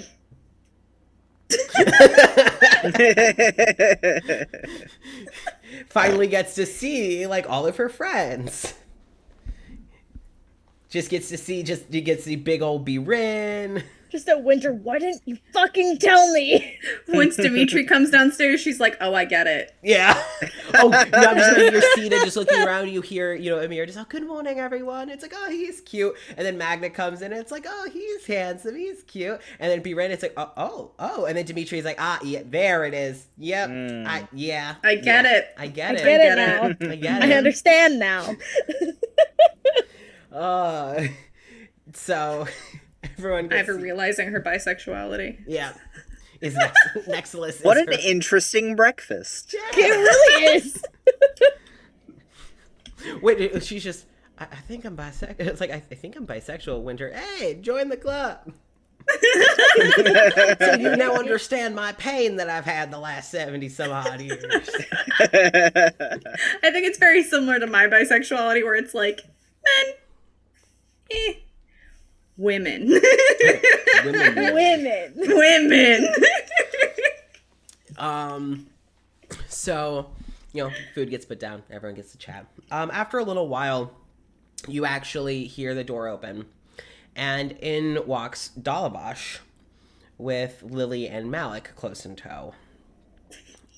So you finally get to see little Lily. Oh, nice spitting image of Winter and Walter. You see Malik with the little curly golden hair, the longer curly golden hair. While Lily's energy is not as tight as Winter's, but is not as loose as everyone else's either. As it started. It's a little tighter, but not as tight. Yeah, because they kind of got their foot in the door with that one. Malik's is similarly, like, looser. Dalavash is not headache-inducing, but it's just, there's a lot happening with Dalavash. But it's very calm. It's collected. It's controlled. It's like a controlled chaos sort of thing. But you do actually see, which, you would also see during the flashes of thunder behind both Cora and Dalavash. When the thunder rumbles, you kind of see this entity, like, over their shoulder. It's like at least, I'm not sure how it would look with Cora, so I'll let Cora explain if she has, I'll let Chelsea explain. But with Dalavash, it's like this sort of stuck in between the shoulder blades and kind of sprays out. And kind of like it almost has like an arm on one head and like kind of resting the elbow on the shoulder, and the other one's kind of moving around, kind of just like mindlessly. And you see like a head kind of resting on top of Dalavosh's. And Dalavosh doesn't seem to really be acknowledging it. And you really only see it when the rumbles of thunder happen. And it seems to notice you're looking at it. It kind of notices that you see it. And you hear just the faintest, like, oh, this is interesting. And but that's all it gets to say before it kind of fades away. So good. Chelsea, what would Cora's look like? Honestly, it's probably has her wrapped almost like a hug. You can tell there's a lot of love between the two of them, even if Cora doesn't sense her. And probably just waves when it notices you. Because it's a lot more friendly than Dalavosh's. Dalavosh's is an asshole. Yeah. No, yeah. Dalavosh's relationship with her quarry is very much like, this is mine. This is my human. No one else can have her. Except like somewhat very caring, but in weird. Dalavosh is like, I don't have time to explain. Like, it's not worth it. It's not. No.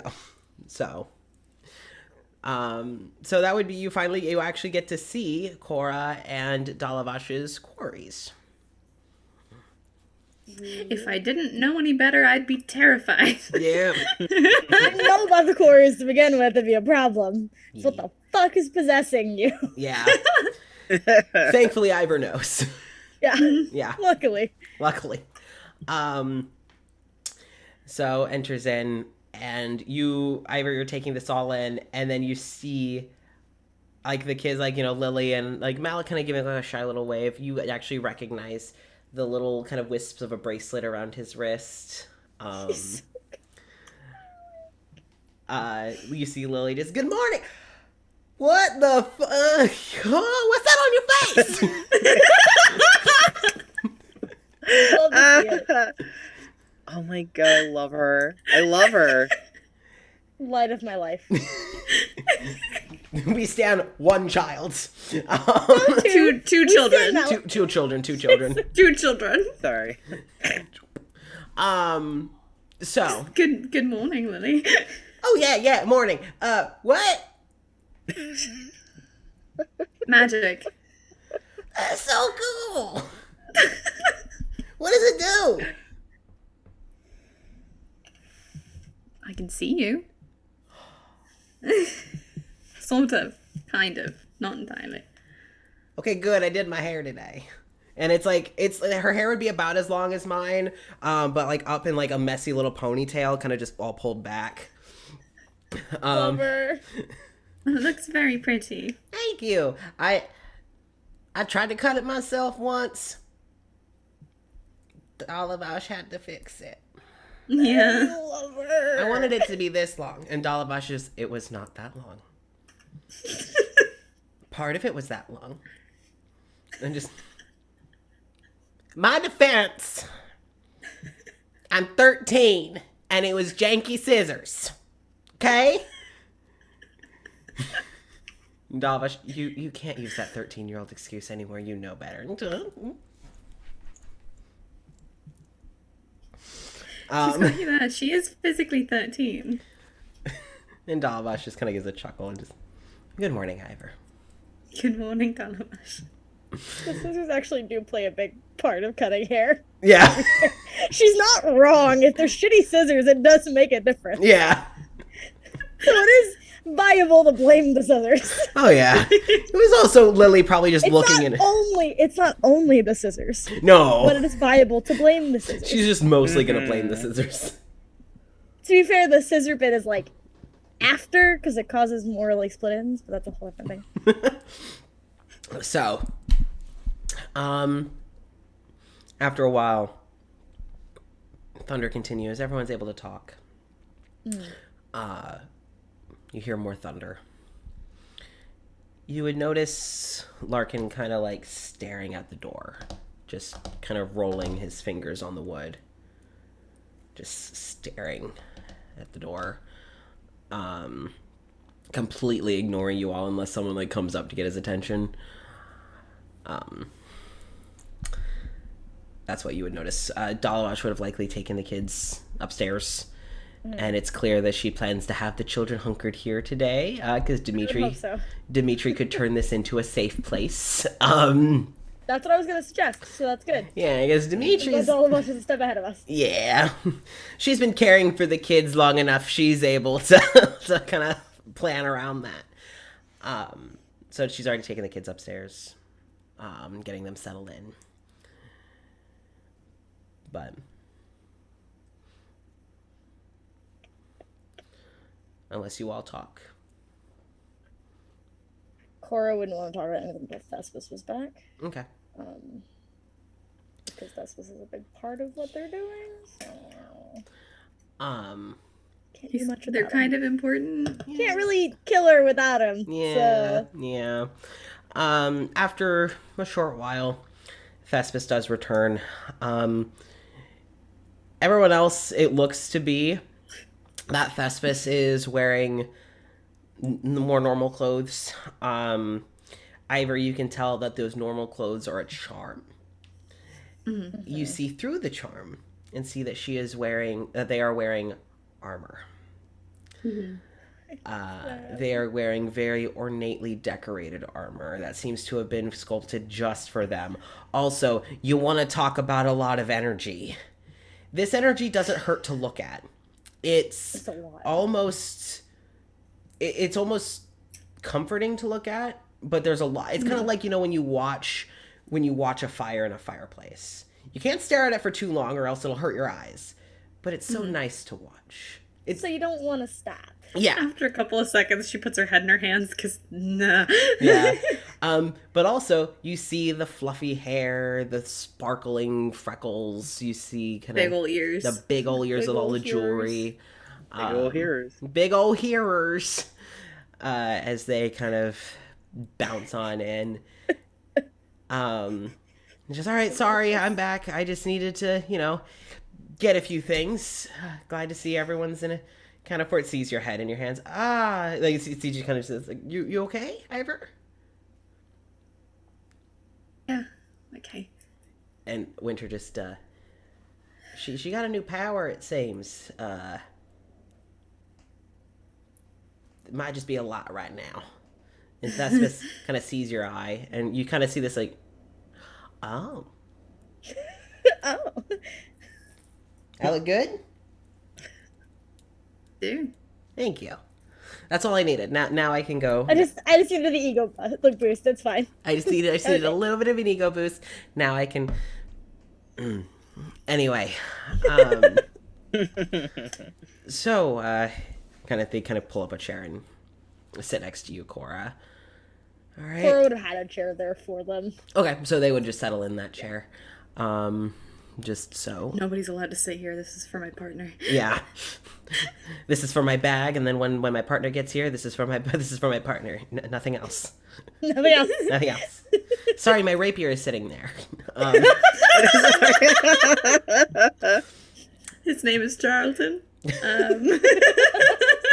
He's very important. He's a distinguished guest. He deserves a spot at the table. This is how Cora finds out her sword is sentient. I want that fucking seat. Give me it. Boy. It's like, hey, I was sitting here. What the fuck are you doing to put me on the floor?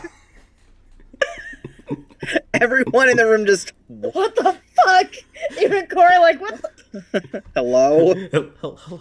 Come here! Knocks her rapier out of the seat like, fuck that. No. So, it's like, so while I don't want to, we should probably get to planning. Probably. Yeah. So, Dalavash, I saw her coming in with the kids. Seems that she already took them upstairs. Yeah. Dimitri, would you mind, and Dimitri's, yeah, bubble around the tavern. I got it. Kind of assumed that's what I'd be up to today. I appreciate you. I know. Thank you. Thespis is all right. So what do we want to do? Do we just want to gather everyone and storm town hall? Like, do we want to talk to Roger? What do we?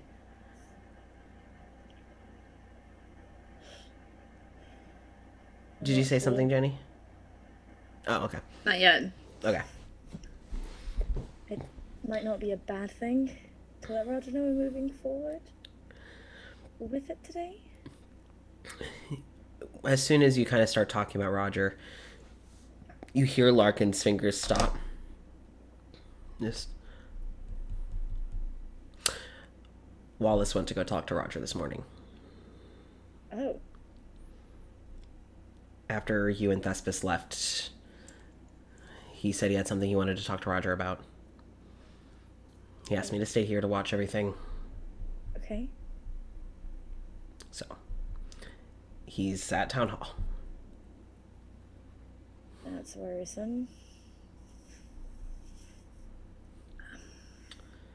And Thespis just, okay. Would have been nice if he talked to us, but I think I understand where he's coming from.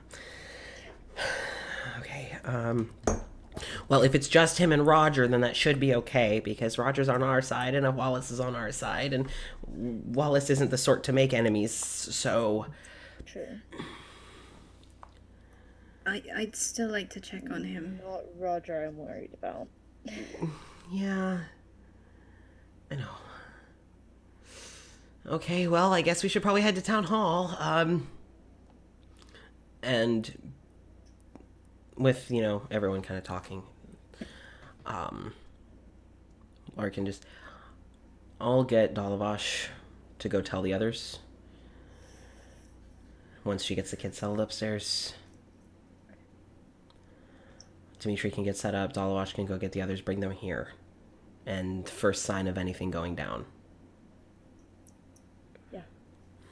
And Winter kind of looks at you, Ivor, just, I made a promise about not going to town hall. I'll go gather everyone else. Bring them here. Okay. Thank you. Well, I made a promise. So, I'll go get Richard and Claudius and Beckett and all them and Mikhail. Get them here, and if anything seems to go honky, I'll be ready to throw down. Okay. All right. Winter at that point gets up. She kind of tilts your chin up and gives you just a little kiss on the lips.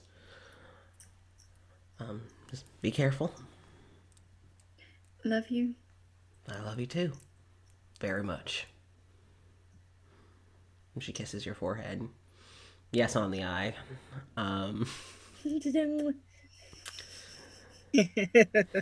And she kind of gives everyone else a wave. It's like, all right, I'd say stay out of trouble, but I think we are all just walking embodiments of trouble right now. So, Worst say to say that, honestly. yeah, get into trouble. Just stay safe about it. Safe as you can. Okay.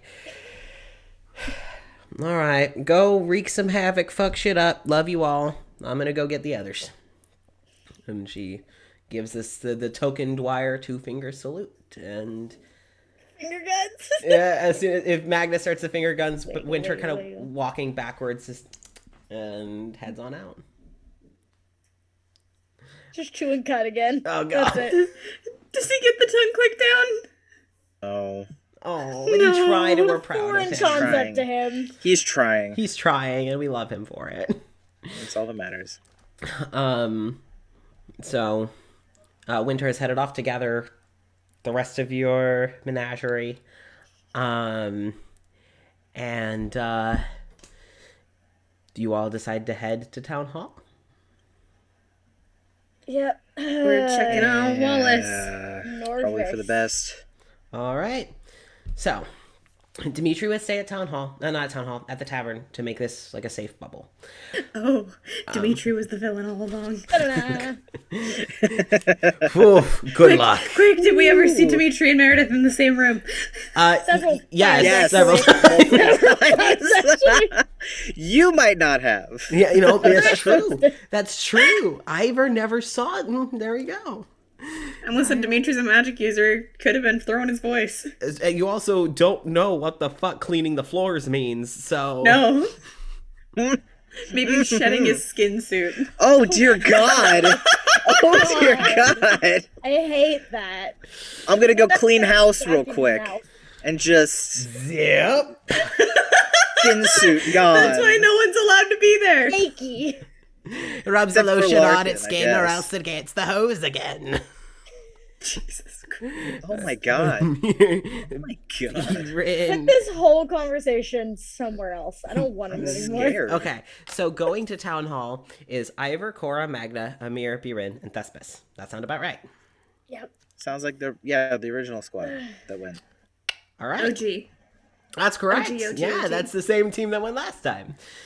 So, you all... Wait, was that a Try yellow not card? to Does that mean piss off danger? anyone Oh, no, this it's time. my post-it note for me to... Oh, I thought it was either just like a yellow flag that says you guys are in danger, or this is a piece of cheese. And I don't think it was the second one. Oh, God. I'll try not to piss off Roger this It's time. Kraft Meredith, singles however. cheese. It's craft singles, yeah. In the packaging still so you can read on the plastic. Yeah, perfect. I hate Um, that. We've advanced. Don't do this. so, you all head to town hall. Ivor, you head in. Well, you all head in, and Ivor, you realize that this is the room from your vision. The first room that you all enter. You see Wallace actually at about the time that you all enter, kind of hurriedly coming down the stairs, in a bit of a panic. And Ivor, you actually can just see this like aura of necrotic energy. You've felt it around him before. Now you're seeing it. And it's like That's just fun. like this wispy, dark, condensed, smoky, blotchy outline around him. And he kind of heads down and he sees you all. Just, sorry, I was heading right back. We should probably go, not be here. And you hear in the distance, it's very faint, but you recognize it as a very familiar snarling. But it seems strained. And just marital spat and it's going bad. Yep, come on. Yeah, okay. And as he's getting to you all, you hear, like, as you're all about to, like, usher him out, because you all would have gotten inside. Waited for Wallace. By the time Wallace gets fully down the stairs, you kind of hear this kind of loud ringing, like your ears are all ringing, very intensely and kind of painfully for a moment. And then, at the top of the stairs, you see her hair not fully in those perfect curls, her dress not perfectly ironed, slightly disheveled, and not composed, is Meredith at the top of the stairs. And Ivor, this is a god that hurts to look at. Yeah. Not hurts, but like it is, you can kind of see the strings that you know physically aren't there. But you can kind of like tell that this is a puppeteer. And there are strings heading kind of just out into town, but you'll only see like 3 heading into town.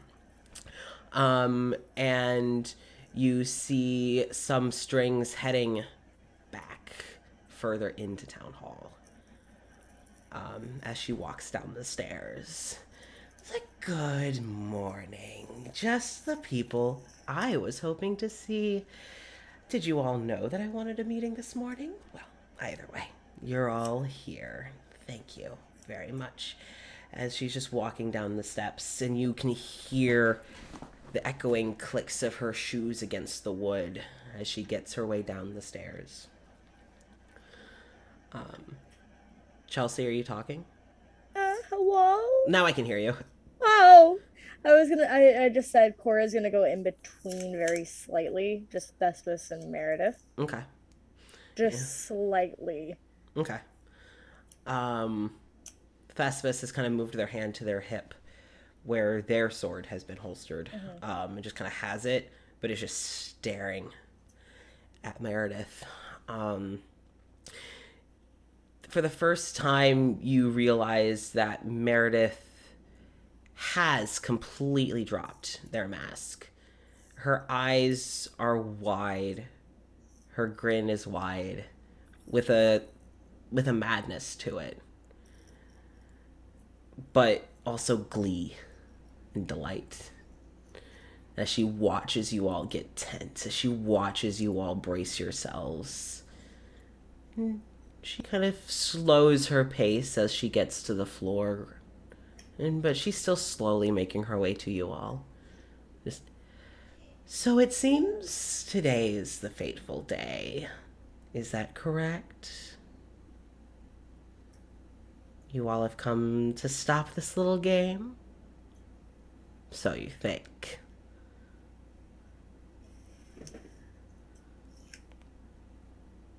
You know, usually when people are raging bitches, they're at least pretty. But...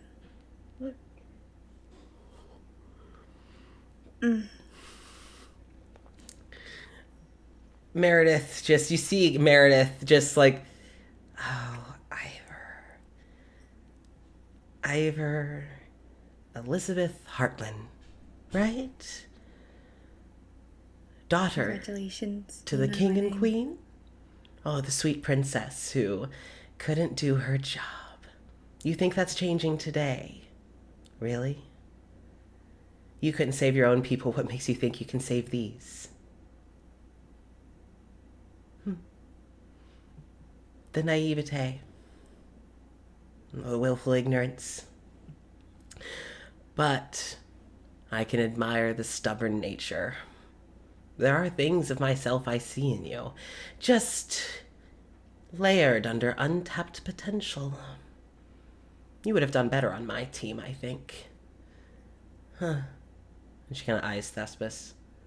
But maybe if you could have managed. But I guess you weren't good enough for that. And Meredith's eyes just kind of unblinkingly move from Thespis back to you. Just... Wallace, your friend has quite a foul mouth on her, don't you think? Such a rude attitude. I think that Dwyer woman's rubbing off on you.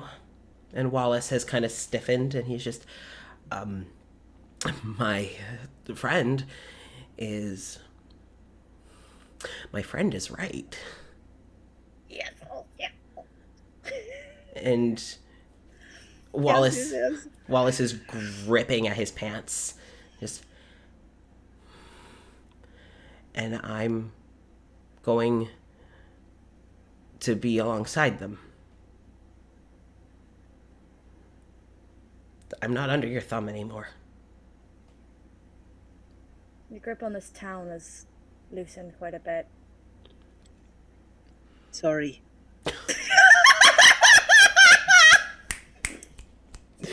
Oh my god. Oh. Meredith just, no, you are correct. You're right. It has loosened. Well, it's meant that I've had to get creative. It's been a while since I've had to get creative. So thank you. No need to apologize. It's been fun. This little game of ours has gotten so much more interesting. Frankly, and she kind of looks at Thespis, I was getting bored of you. You took so long to act and to do anything. And these three come along and things actually start to pick up. Delightful. Meredith, I thought you were supposed to be a god, not a child. So if you're so obsessed with these games, maybe you need to check yourself a little bit. You know, Ivor, I thought you were supposed to be a princess, not a petulant little bitch. But The I duality kind of of character. go one and the same. And I suppose you haven't met many gods, have you? Most gods are obsessed with games, keeping things interesting because you mortals only are around for so long. Thespis, tell me you can't tell me you haven't also been getting bored. Thespis is still stiffened. You actually notice that they are watching this through gritted teeth. And Meredith's just quiet. Unlike you, but preferred. And Meredith looks to Wallace. Fine. Go join your little friends. You've worn out your use for me anyway. But, Wallace, I have one request. And Wallace starts to kind of turn his back on her, not wanting to hear what she has to say. Ivor is stepping between them. Okay. Specifically. So you're going to have to move because Wallace hadn't gotten to your group yet? Yeah. Okay. So when you kind of move around, his eyes kind of follow. So you're stepping in between them, and Meredith just... What was it that I've asked you many times? Many times, Wallace. Asked or forced? Because One and the if same. anyone is going to call anyone a petulant bitch, I think that title belongs to you. You've won it fair and square. Another similarity. Wallace doesn't have to do anything he doesn't want to. Wallace, just do me a favor and answer the question. And Wallace just... To take care of them. And I will. As their friend. And Meredith's eyes go wide. Yes. I think you will. And before anyone can move, red strings shoot Ivor around you, and you see them go around Wallace's neck, Wallace's head, and snap. Question. Oh, shit! Fuck. Ivor, black blood splatters all over you.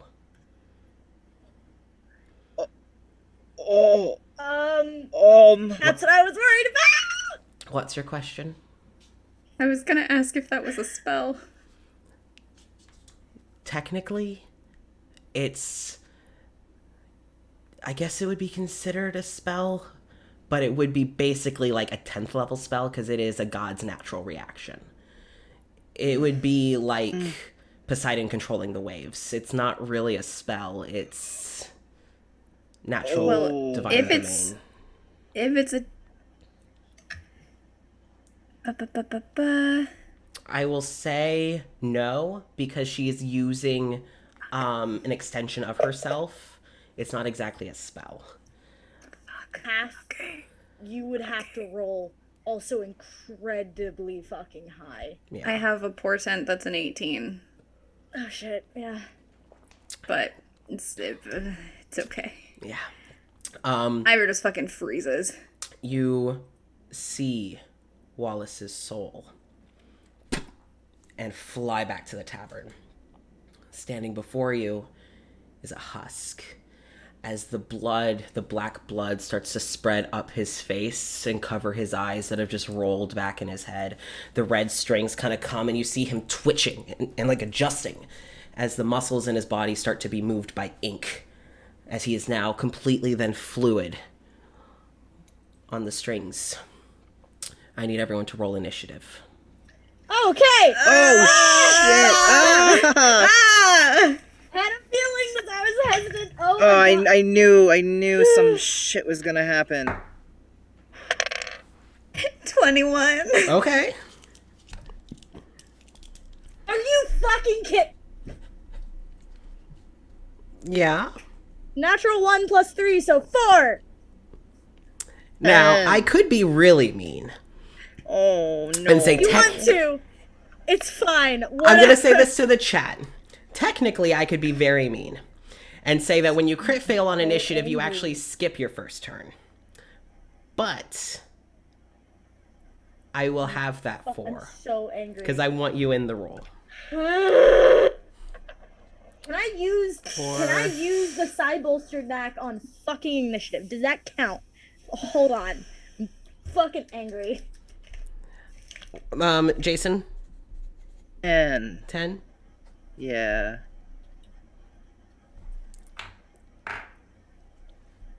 Can I use this on initiative?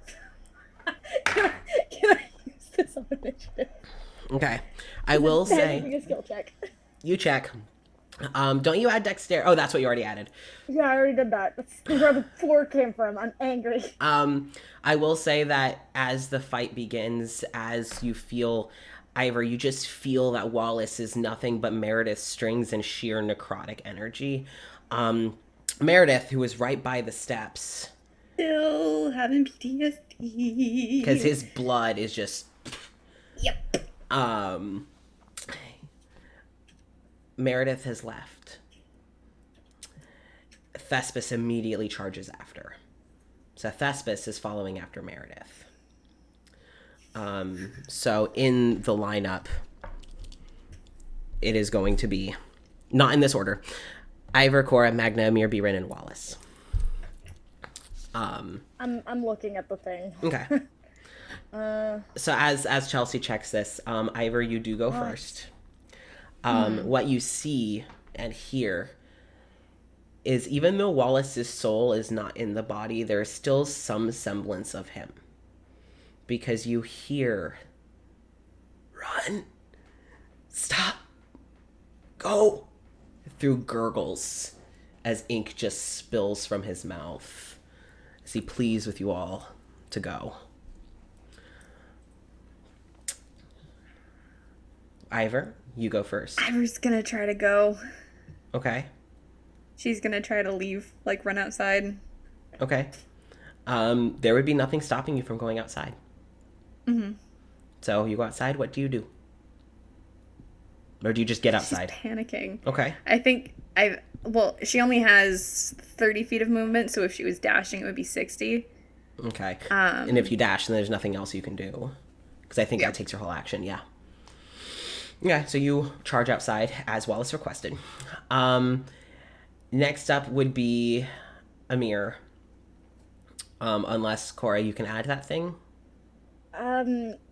You have to be proficient in it, and technically, I'm proficient in Dex saves, but not Dex because it's just the skill. Yeah. So Okay. probably not. All right, then we all will go with From 9. what I can see, it's also a new subclass. Yeah. They haven't really fully written out, done any erratas for the All that. particular thing. So I'm assuming it's not. So. Okay. So, Getting angry. Amir goes first. And Amir would cast, where do I have it? Amir is in quite a panic. But what he does is he actually readies his action. So basically, if Wallace attacks, he'll lash. But Amir doesn't want to fight unless Wallace attacks. Biren pulls up her shield and readies her sword, but she is very similar to readying their action. Next up would be Wallace. As Wallace is pleading for you all to leave, he will cast Inflict Wounds. Yeah. Oof. There. And I think he would probably target, out of you all, especially under Meredith's control, if Ivor's not there, likely Cora. Sorry, bud. It's fine. So, My apologies. I am not a very good shield. Also, Cora can take quite a bit more than you can because I took the tough feat. yeah. So my HP is nearly 100 at this point. I did a lot more than you can. Yeah. I did it on purpose for this fight. All right. Does a 13 hit? That's my AC. So no, because Defender wins. Let me just make sure, because I think that if it fails, then it doesn't. Let me check and make sure. On a hit. Okay. Nope. Yep. On a So hit. it doesn't hit. By the time that attack lashes out at you, it's just ink. He's manipulating ink like Meredith would manipulate strings, and it goes for you. By the time he gets to you, you can tell that there's no more begging, no more pleading. At this point, it's just a shell. Wallace is now no longer in that body. He has attacked, which would bring Birin and Amir into action. Birin's action is to move between Wallace and Cora, but not attack. Since Cora did not get injured, Amir wouldn't feel the need to act. Magnet, it's your turn. Where did Meredith run? Did she run out the front door? No, Or did she run further back into the... She ran further back into Town Hall and was being followed by Thespis. Okay. Basically, when you go up the stairs, there is also a hallway. Yeah, there's that long hallway that we goes- went down the... Doors. Yeah. So, like, she went down the stairs and went around on the floor. Yeah. And went back. Is that en route to Roger's office? No, that would have been upstairs. I would like to run to Roger's office. Okay, all right. How far can you move? I can run 50 feet, but if I wanted to be speedy, I could go really fast. Okay. I will say basically, you can use your whole action to get to Roger's office, but you won't be able to enter until your next turn. That's fine. You do hear snarling from in there, but you know he's alone. Yeah. So next up would be Ivor again. If no one else followed her, she would try to go back inside. Okay. Yep. Basically, you go back inside and you see that it's mostly just a standoff, that no one's really attacking Wallace. But Wallace seems to just... He's gone. He's gone. You saw his soul leave, and you can tell that there is nothing there now.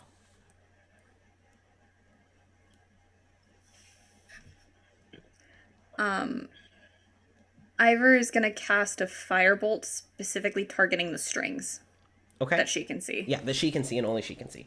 Okay. Yeah. All right. So how will this work? It's a ranged spell attack, so I rolled a hit.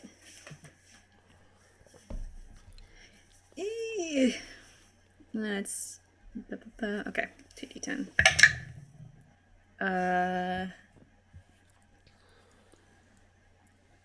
Does a 14 hit? No. Damn it. Yeah. It's okay. There's a lot going on. You still have the black blood splattered on your face. You can just see Wallace, your friend, is just a shell. He's a puppet. And Yeah, she's hyperventilating. yeah, and so needless to say, aiming is a bit difficult. Next up would be Amir and Birin, who again, Amir would be in more of a panic than Birin, because clerics of Palor are supposed to go against the undead, and he just watched one of his dear friends become one, so he's very conflicted. Birin is still got herself protectively in between, basically Wallace and the team with her shield. So next up would be Wallace, and he's going to try and inflict wounds again, but this time going for whoever isn't directly behind the shield, which also, sadly, Ivor, since you did just attack the strings, it would likely be at you. So Yeah, that's fine. Do what you gotta. okay, does an 8 hit? No. Okay, so he got shit aim right now, apparently.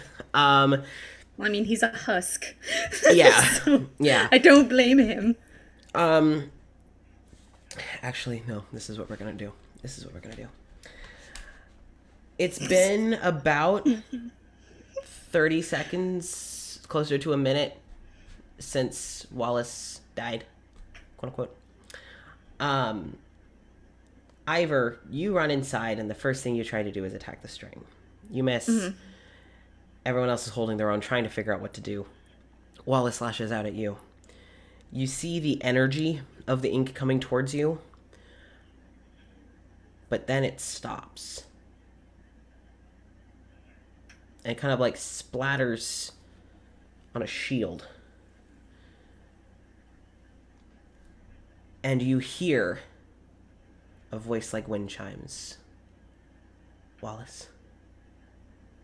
As you all see, Larkin has entered Town Hall. Can I say something? Yeah. It's not him. I saw his soul go back to the tavern. I know. And if you were to look at Larkin, you'd realize that Wallace's soul has found refuge within Larkin. Good. Oh! Oh! Casper! God damn it! Casper! Fuck. Okay. Fuck! Shit! Larkin moves and doesn't move his hands, doesn't use magic, but something in him makes you all part. It's just almost like magnets. It's like almost like magnets repelling. And he walks to Wallace, and you see him cup Wallace's hands as ink just spills over Larkin's hands. And you kind of see, similar to when Larkin had used the bubble to help Wallace, a little bubble forms around the two of them. Does anyone know how to speak? I think the language is... Where is it? It's Sylvan, right? Sylvan. Yep. Damn, I'm not in the That would room. be for- I No, yep, can't. you're downstairs. Nope. I'm downstairs. You're upstairs, I mean. Yep. Or upstairs, yeah. Can you, Chelsea? Oh, okay. You would hear... I know, common, celestial, and elvish. Yeah, that's none of these. But no. Not useful. You see as soon as Larkin kind of cups the hand, you see kind of like the ink like struggling as if Wallace's soul is kind of like trying to re-enter his body, but it's being barred. You hear a voice kind of echo from outside of the bubble. I'll take care of Wallace. You go. As Larkin has kind of contained the two of them in this bubble. So, Cora, you know that Thespis ran after Meredith. She's booking it. Okay. After. So back further into Town Hall. Yeah. And Ivor, you would be able to see the energy of this bubble, and you realize that Wallace is in the safest place he can be right now. Mm-hmm. All things considered. So I'm going to keep the initiative line, but so we're gonna follow Cora, which is following the rest of you. Mm-hmm. Actually, I think Amir would go upstairs. Amir would go where Magna went. Birin follows the rest of you because she knows you all are tailing after Meredith. Yeah. We might need a paladin. We might. Just Yeah, might. maybe. Just maybe. I think we'd be fine. With my 48 hit points and 11 AC, we'd be fine. So shaken after that, you go further. As you head deeper into Town Hall, you realize you can kind of feel the energy that Meredith and Thespis had trailed behind. And you realize that they head kind of in a hallway that goes behind the stairs and down towards the eastern wall, towards the guard tower. Which I think Magna was the one to realize this. That the guard tower and Town Hall are connected through the bell We all tower. did, I think. Yeah, we through all the did. when we first looked at Okay. Because Yeah, Cora because was trying to everybody- find like a way into That's it. right. That's right. So this would be a doorway leading towards the bell tower. You can hear Thespis and Meredith from up ahead. There's just a lot of sound, yelling. It seems like attacks are happening, but it's very muffled. For you to get through the guard tower or through the bell tower to wherever the fuck they are, it would likely be your next turn when you're able to get there. So we're gonna go Can I, on one of my turns, can I see the bell anyway? From where I am? You would have to be in the bell tower, and yes, Basically, once you're in the bell tower, you look up and you see stairs kind of spiraling up, and you can see the bell. Because I want to chuck a blade, like force of psychic energy to try to ring it. Okay. It is a big ol' honkin' bell, so roll. I can try. I can certainly try. Remember, if you throw the one hitch I gave you, you get advantage. True. I'll probably do that. Ooh, yeah. Then that shit's gonna come right back down. Yeah. Everything. It's like a boomerang. Woohoo! Not great. Just dodging. Plus, what do I need to add? A 13. Oh, that dagger has a +3 to hit. +3 to hit. And its damage stats are the same as another dagger. Okay, so 16. 16 hits. All right, you ring the bell. Just to try to get alert to hey, shit's happening. Yep. Yep. So I will say all y'all's turn ends in the bell tower. You can hear that something's going down in the guard tower. Yeah. In the guard's house. But you're gonna have to wait till your next turn to get there. Yep. I just wanted to get that alert out. Yeah. That's what I wanted to use. Magna, you are joined by Amir. Okay, I have a question. Answer. Maybe, I don't know. I know that Roger is canine-esque. Yes. But would he classify as a beast? Yes. What? Why is Chelsea with you? Because I have speech of beast. Okay. Which means I can talk to him. So even if he's in some crazy controlled beast mode, he can hear me and understand me. Okay. All right. I'll allow it. Yay. I have to roll for it though. But... Okay. All right. So you enter his office. Oh, this is probably a bad idea. I'm gonna open the door. He's gonna fly out. Do you? Oh God, this is horrible. Just against the wall. This is really shitty because this. Oh shit. I don't want to poke the puppo, but I will open the door. Okay, you open the door. You are not immediately lunged at. What you see good. is a bunch of red strings. And Roger, who you have only ever seen perfectly tied, hair slicked back, the suit blazer, standing confidently. He is on his knees. He's no blazer. It's just his button up and tie. Everything's torn. His arms are tied behind his back in the red strings. The red strings. I don't want to. I don't want to do it, but I have to do it. Hair a mess, teeth bared, and you see in his dark eyes the flickering of a red ring as he is in a constant fight against Meredith. Ooh, God. And you just hear Shit.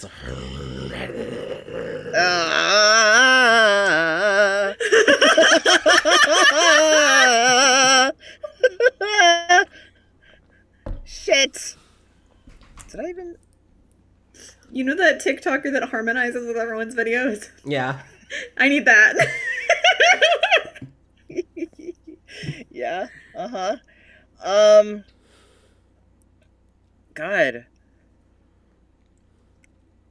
How many strings are there? What does it look like? A lot. Like Fucking not as many as when you had freed Wallace in Winter. Yeah. But still decent amount. If you and Amir team up, maybe you could probably handle it. Yeah, I have the gloves. Yeah, you do. All right. I'm gonna try to do it. Okay. So you both cast, you cast Dispel Magic, and Amir casts Greater Restoration. Yeah, because I have the Lesser Restoration. Yep. Which you could also use. So your Lesser Restoration kind of amplifies his Restoration, mixed together. And I'm going to have you both roll. Just roll, Yeah, that's fair. roll either Arcana or Constitution. One of those two, whatever is higher. They're both the same. Because we're doing it together, does it count for advantage? I'll say advantage, yes. Yay. Come on. Come on. Was this Constitution? You can use Constitution. 14. Okay, so you both rolled a 14 and a 15, just enough. Oh my god. Oh, god damn it. I'll say that because you are doing this together, that it'll work. Yeah. Oh my god. It's also because Roger is assisting, oddly, because he is fighting against it actively. Cool. And it's not the same. There's no bubble. There's loud like clashes of thunder, but it's not the same organized. There's no memories and dreams. There's none of this flashing of freedom. It's the strings are cut, and Roger kind of just bends forward when his arms are freed and his neck is freed, and he's kind of on his hands and knees now. And as he looks up at you through some of his hair coming down, and he's just still. He kind of gets up on his feet at his still shorter than you, but still taller than any human should be. Yeah, fair. And just kind of he goes to adjust his tie and looks down and realizes his tie is fucked. And so at that point, he literally just takes it off and throws it on the ground, like looks out the window. Just looks back to you all. Thank you. You're welcome. We should go. Yes, I was just going to suggest that. Let's just go. You would feel the slightest trickle of blood, but there's no real other pain other than that. Amir has the same. Amir has like a similar nosebleed, but besides a slight nosebleed, there's not much else. So you all. Damn it, I don't want to get it on the nice gloves. I'm just going to leave it. I feel like, Jason, I those promise. nice clothes aren't going to last for very long in this combat. The gloves, though, because I promised Hitchwire would true. take care of them. Yeah.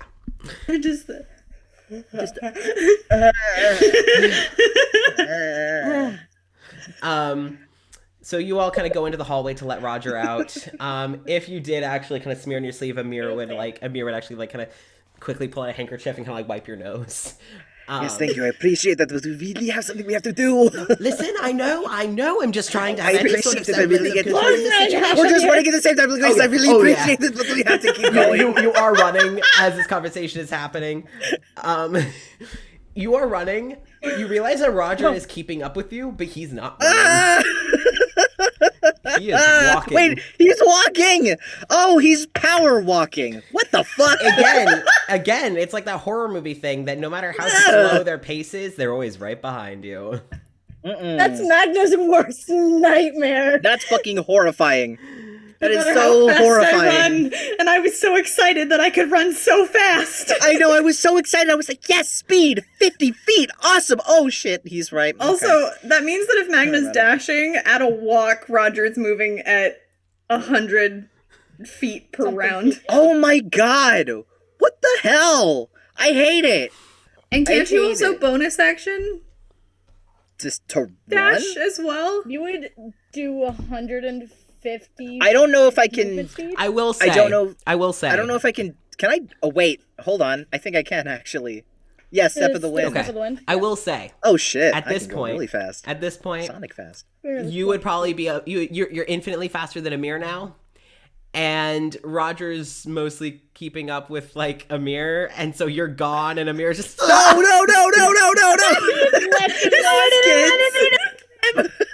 Shit! This poor Pudgy Baker. No, my baker! Quickest No, I left my baker in the hallway. 90 feet if he can move on a bonus action. Like, you just left him in the dust. No, I didn't say I was dashing. I was. I just said that's how fast I could go if I wanted to. If you did.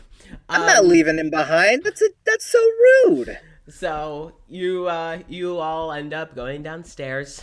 At about this point, I'm going to move back to the others. Ivor. Hell yeah. Well, you all hear this. What you hear is something in the guard tower. The clashing of wood shattering, glass breaking.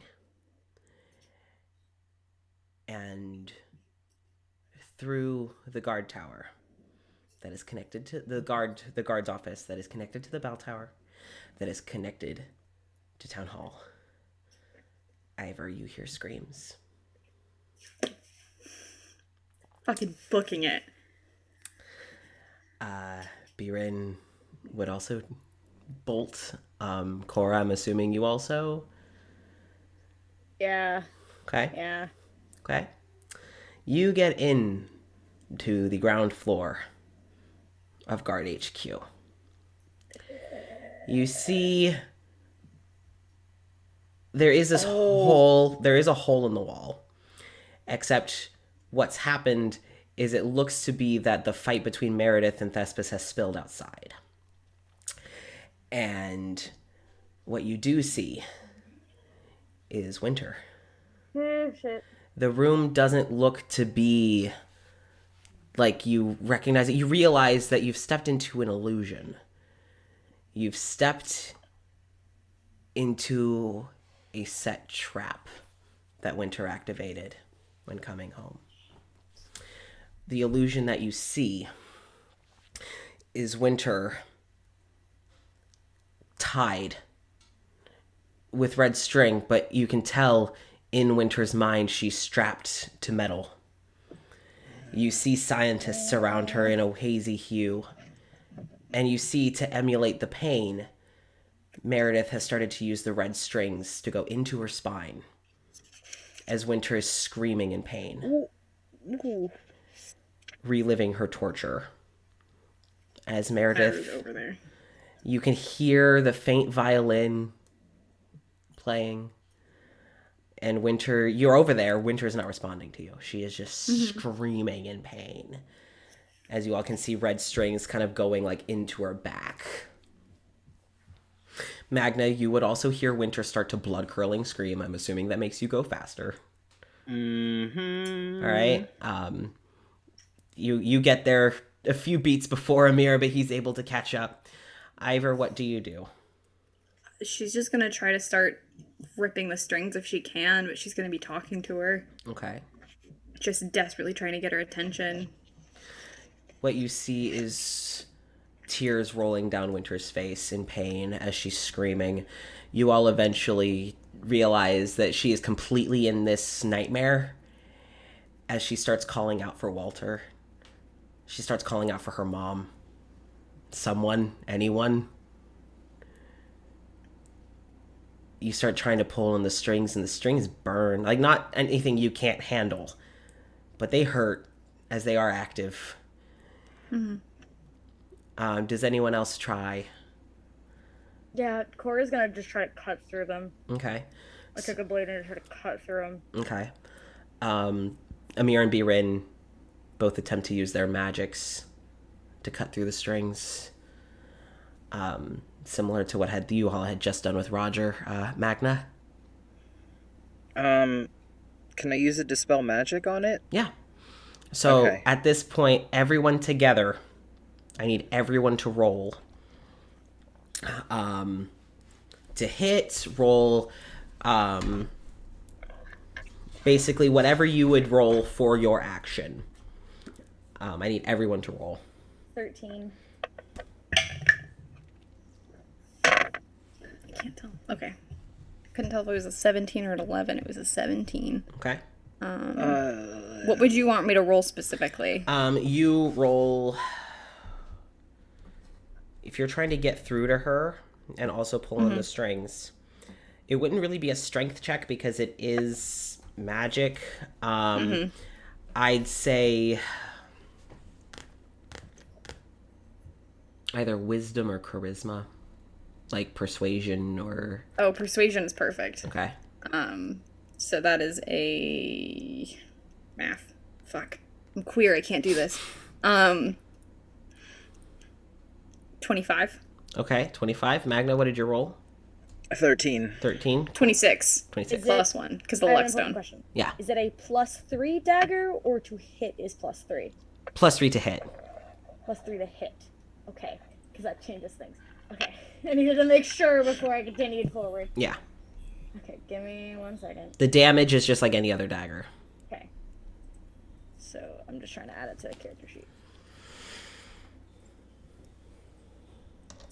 Oh shit. I'm sorry.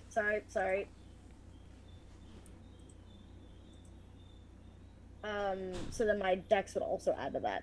So it would be a +6 total. Okay. So that would be a 16 to hit. Okay. All right. So, you all are able to start cutting through the strings. You all are able to start weakening the spell. What I rolled is to see what state Winter is in when she gets out. Oh, fun. You all break the strings. You hear the violin kind of hit a few sour notes and then fizzle out as the illusion's kind of broken around her. Winter falls to the ground on her hands. I was Okay. right there, Hands grabbing in- her face. Hands and knees. You kind of feel her taking in a few deep breaths. And Winter looks up. Her eyes are pitch black, rim to rim. Mm-hmm. Her expression is cold. What you all see is Winter pull back, stand up, and then you hear a voice, a familiar voice, Meredith's voice. Take care of them for me, would you, dear? Winter unholsters her gun and aims it immediately at the strongest looking person. Be written. Yep. Ah! Ah! Ah! She's also a pally in like full plate armor and a shield. So best person to probably try to shoot. So the initiative roster is going to still be in effect, except I'm just going to replace Wallace with Winter. Oh, fun. Ay. So that means Ivor, you go first. You realize again, Winter is not in control of herself. I was just gonna firebolt the gun. Okay, all right. Aim. Roll to hit. Please, God, fucking please, God, please. Natural 20. Oh shit! Oh! So that makes it a 27. Okay, well, natural 20 is all I needed. Winter has it aimed. You all see there is nothing. It's stone cold. And right before you see her finger move from the side of the gun, because, you know, safety first, and then moves to the trigger. Even in control state, just safety first. It's good to know gun safety. Yeah. Oh, well, right, thank you. Right as her finger moves to the trigger and goes to fire, Ivor lifts a hand and hits it. And the gun goes flying before Winter has a chance to shoot. She uses the rest of her movement to try to grab onto her again. Okay. Winter looks down at you with just a coldness, just dark, pitch black eyes as you've cupped her face. Do you say anything? Yeah. Just, you're okay. You're okay. You're not there. You're not back where you were. You're with me. You're with Ivor and Magna and Birin and Cora and Amir and it's okay. I know it's scary, but you're here. You're safe. Everything is fine. We're just trying to get out. You're Persuasion. okay. Persuasion. Oh. Also, welcome, Raiders. I read it. Oh, we're dealing with some shit. Fighting gods or a god. I have a +8, so 14. 14. Oh. You see Winter just... Who the hell are you? Oh no! Fucking hurts. Next up in the roster would be Amir, who Amir would at that She'd point... specifically ask the group not to hurt her. Oh, yeah. Amir has... Ivor, you say, like, don't hurt her. Don't hurt her. And Amir has put himself in between everything and Birin because there was just a gun pointed at his wife. Yeah, valid. Yeah, Not a that makes fan, sense. yeah. That makes sense. And Amir actually kind of, like, looks over to the gun and, like, quickly moves to just get the gun out of the room. As So far that away as possible. Winter cannot get the gun. Oh no. Next up would be Winter. That's not shit. ideal. No, that's not great at all. Gotta roll 2 things first. That's not ideal. It's Yeah, probably a one for save. pain and one for train. That's fine. It's a save probably, and then an attack potentially. Whatever. Okay, alright. No, this... Alright. So, Managed to break yourself out before. Winter has, like, locked eyes with you, Ivor. And right after asking, you know, who the hell are you? You keep pleading, and you just see Winter just... And she kind of stumbles back a bit, and then just kind of... But you see, like, the flicker of her eyes going from black to their usual blue.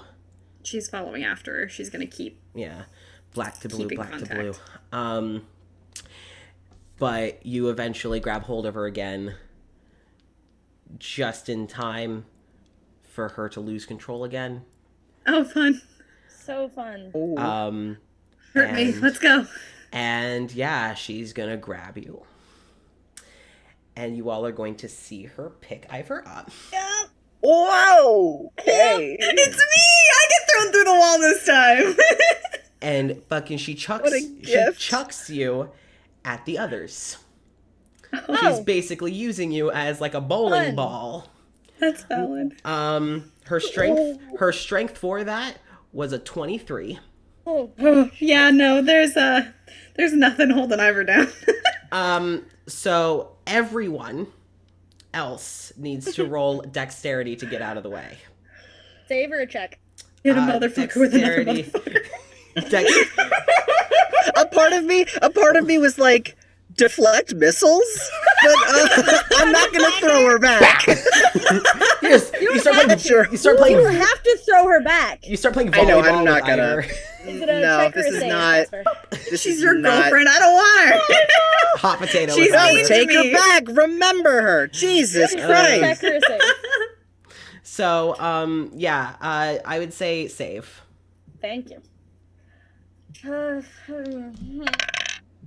Hey. 22. Oh, okay. Cora. The thing. Where is the thing I need that throws? It's right where the thing is is. supposed to go, you know? You know,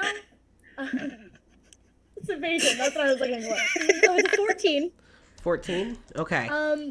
I would, because I'm more than likely failed. I only take half damage with evasion Okay. because it's a dex save that I had to do. Alright. So, Chelsea, you are Yep. going to take 5 points of damage. Of Ivor damage. Points of Ivor damage. Ivor and Amir are both going to take 10 points of damage. Okay. Amir wasn't able to get out of the way, and you kind of, Ivor, you slam into Amir, who then stumbles back, and you hear, I got you, as he's stumbling back, and he's trying to catch you, and you both fall into Birin's arms. She's got you guys. She's got you guys. Birin kind of pulls you out of Amir's arms and kind of tucks you behind her and just has her shield. You realize that she hasn't drawn her weapon. It's just her shield. No, Ivor's not staying there. Oh, yeah.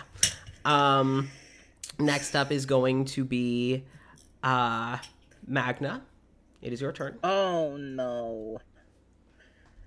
The gun's out of the way, right? It's back in the bell tower now. Oh, okay. Oh, this is no bueno. No bueno. Do we know where Thespis and Meredith ran off to? You hear clanging and fighting and magic from outside. Just outside. Yeah, like through the hole in the wall. There was the hole in the wall. Yeah. Oh. But you don't know how it got why did there. I think we were... You're inside. You're in I have a fair assumption of how I got there, but you're not certain. Yeah, assumption. okay, for some reason, all of the props and locations and set pieces in this were all kinds of whack, and I thought there was a hole literally just floating out in the middle of town square, which made absolutely no goddamn sense. No, there's a hole in the wall, as if someone... I thought we were Wow, they're outside. through. They're I thought we were outside, and I'm like, wait, where's the hole? Did we come through? I don't remember walking through a hole, and my whole brain just decided to put things in various places that had no sense. So basically, you are all in the guard HQ.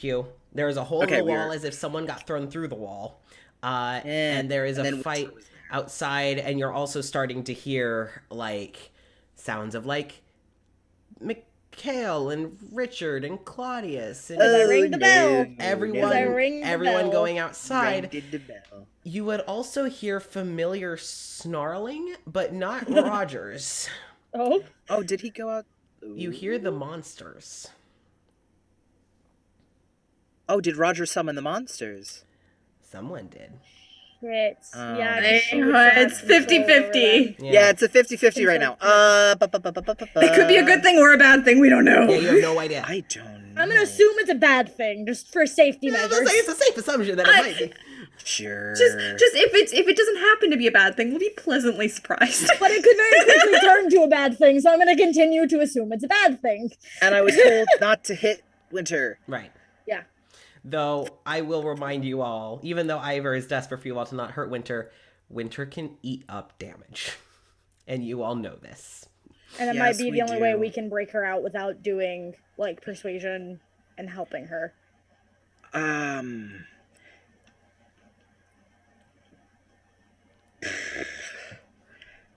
Really You bad can also idea. do non-lethal damage, so you Really won't bad kill. idea. Yeah, you could but always it's say a non-lethally. I punch. thought. You can't do that with magic and, like, spells, but punches, like, using the blunt end of a weapon, like, that kind of shit, you can do non-lethal. So it won't kill Yeah. her. Yeah. Yeah, I get that. Where is she standing? Is she standing like in the hole? No. Or near the hole? No. Well, Where- she's closer to the hole in the wall than you all are. Cool. Or just tackle her out. Well, well, I would like to just barrel straight into Winter Okay. and just ram her out of the hole Okay. because it'll be so much easier to handle her outside Not in an enclosed space. than in a hallway. I would like to barrel into her and like grab her and just force her outside. Okay. All right. Maybe. So you both are going to do strength. This isn't good, but you know, it never hurts to try. And I didn't get to do shit with the window, Sure. so This is my revenge. revenge. It's a hole in a wall, so you get to do something there. Sure. What is Oh, a window okay. if not a structured hole in the Okay. wall? Okay, hold on. Wait, am I doing math correctly? That's me. 23. Nice. Do you want to know what she got? Oh no. 23. A 6. Oh shit. Oh! She rolled. What? She rolled a 2. No way. Oh! That's really good for us. Yes. That It roll was is. It's good. very good Yes. for us indeed. So, you take her by surprise. Yeah. Surprisingly People can to do that. everyone. Not many people can do that. No. No. And you basically wrap your arms around her and just charge. Mm-hmm. And Winter, like, you can tell that she's kind of trying to use her feet to get traction to stop you. But she was caught enough off guard that she's not able to get her footing, literally. And you end up tackling her out into the plaza. So you and Winter are now outside. What you see is that the monsters are smaller than they used to be, but are clearly Oh, it's not Roger. on your side. Ah shit. Oh, Yeah. just kidding. Yep. I had a feeling. Ah. And these monsters are being taken care of by Dalabash, Richard, Beckett, basically everyone you've freed. What you see also in that moment, actually no, you're pretty preoccupied with Winter, so that's gonna be Yeah. that's gonna be all you see for now. That's fair. Cora, it is your turn. Now that Winter is outside, she's gonna follow. Okay. What's happening with Thespis and Meredith? Thespis and Meredith. Thespis is no longer wearing the glamour. disguise. They are fully in their armor. Both Meredith and Thespis are kind of in the air. And as Thespis is using their sword and their magics, Meredith is using her strings as both shield and offense. Dalavash was the perfect person for Thespis to be sparring with. It really is. Oh, Really Wow. Foreshadowing. So, and you see that Thespis is giving Meredith a run for her money, but Thespis is, you can tell that that Thespis was the one who got thrown through the wall. You see the fair armor's assumption. a bit scuffed. Thespis is holding their own, and they seem to be, they just, luckily for Thespis, Meredith has not fought in a while. very, very, very long time. Okay. Next question. Yes. Because I have an idea and I need to know. Does Dalavash look like she is okay to step away from whatever monster she is fighting, or is she handling one by herself? She is fighting alongside a few people. So. Okay. Gonna fucking use my action because Cora's seen the vines. Yes. She's gonna, because it's within 100 feet. Is she within 100 feet of me? I'd say so. She's gonna use her mind link response just to Dalavash. Just bring Meredith down. Ground her. All right. Dalavash kind of turns and looks up. You see Dalavash kind of put her staff down in front of her, which seems to get Beckett's attention, who she's fighting alongside, and Beckett kind of takes control of the fight as Dalavash I looks want to up. walk her down as best we can. As Dalavash turns, and you see her kind of just like lifting her hand as vines start to crack through the stone pavement around that kind of just directly surrounds the fountain, and kind of coming out of the dirt roads, and they fly up at Meredith's ankles. Yep. Perfect. That's what I wanted. Dalavash is able to wrap around Meredith's ankles, but when she starts to pull, you realize that she's not able to get Meredith down. That's fine. I just want that starting. Yep. Thespis will take advantage of this. That's why I did it. Yep. Um. Is initiating that mind link an action or a bonus action? That's an action. Okay. Do you want to see what's going on around you? Yes. Okay. I would. That was my first thing as soon as you Yes. said that I was like, I'm gonna handle this first. Oh yeah. Oh yeah. What you see is that Hitchwire and Darish, the two you had not freed, are out. They seem like they had been in combat alongside you all, but are now trapped in tiny bubbles where you see that they are reliving their final moments on repeat.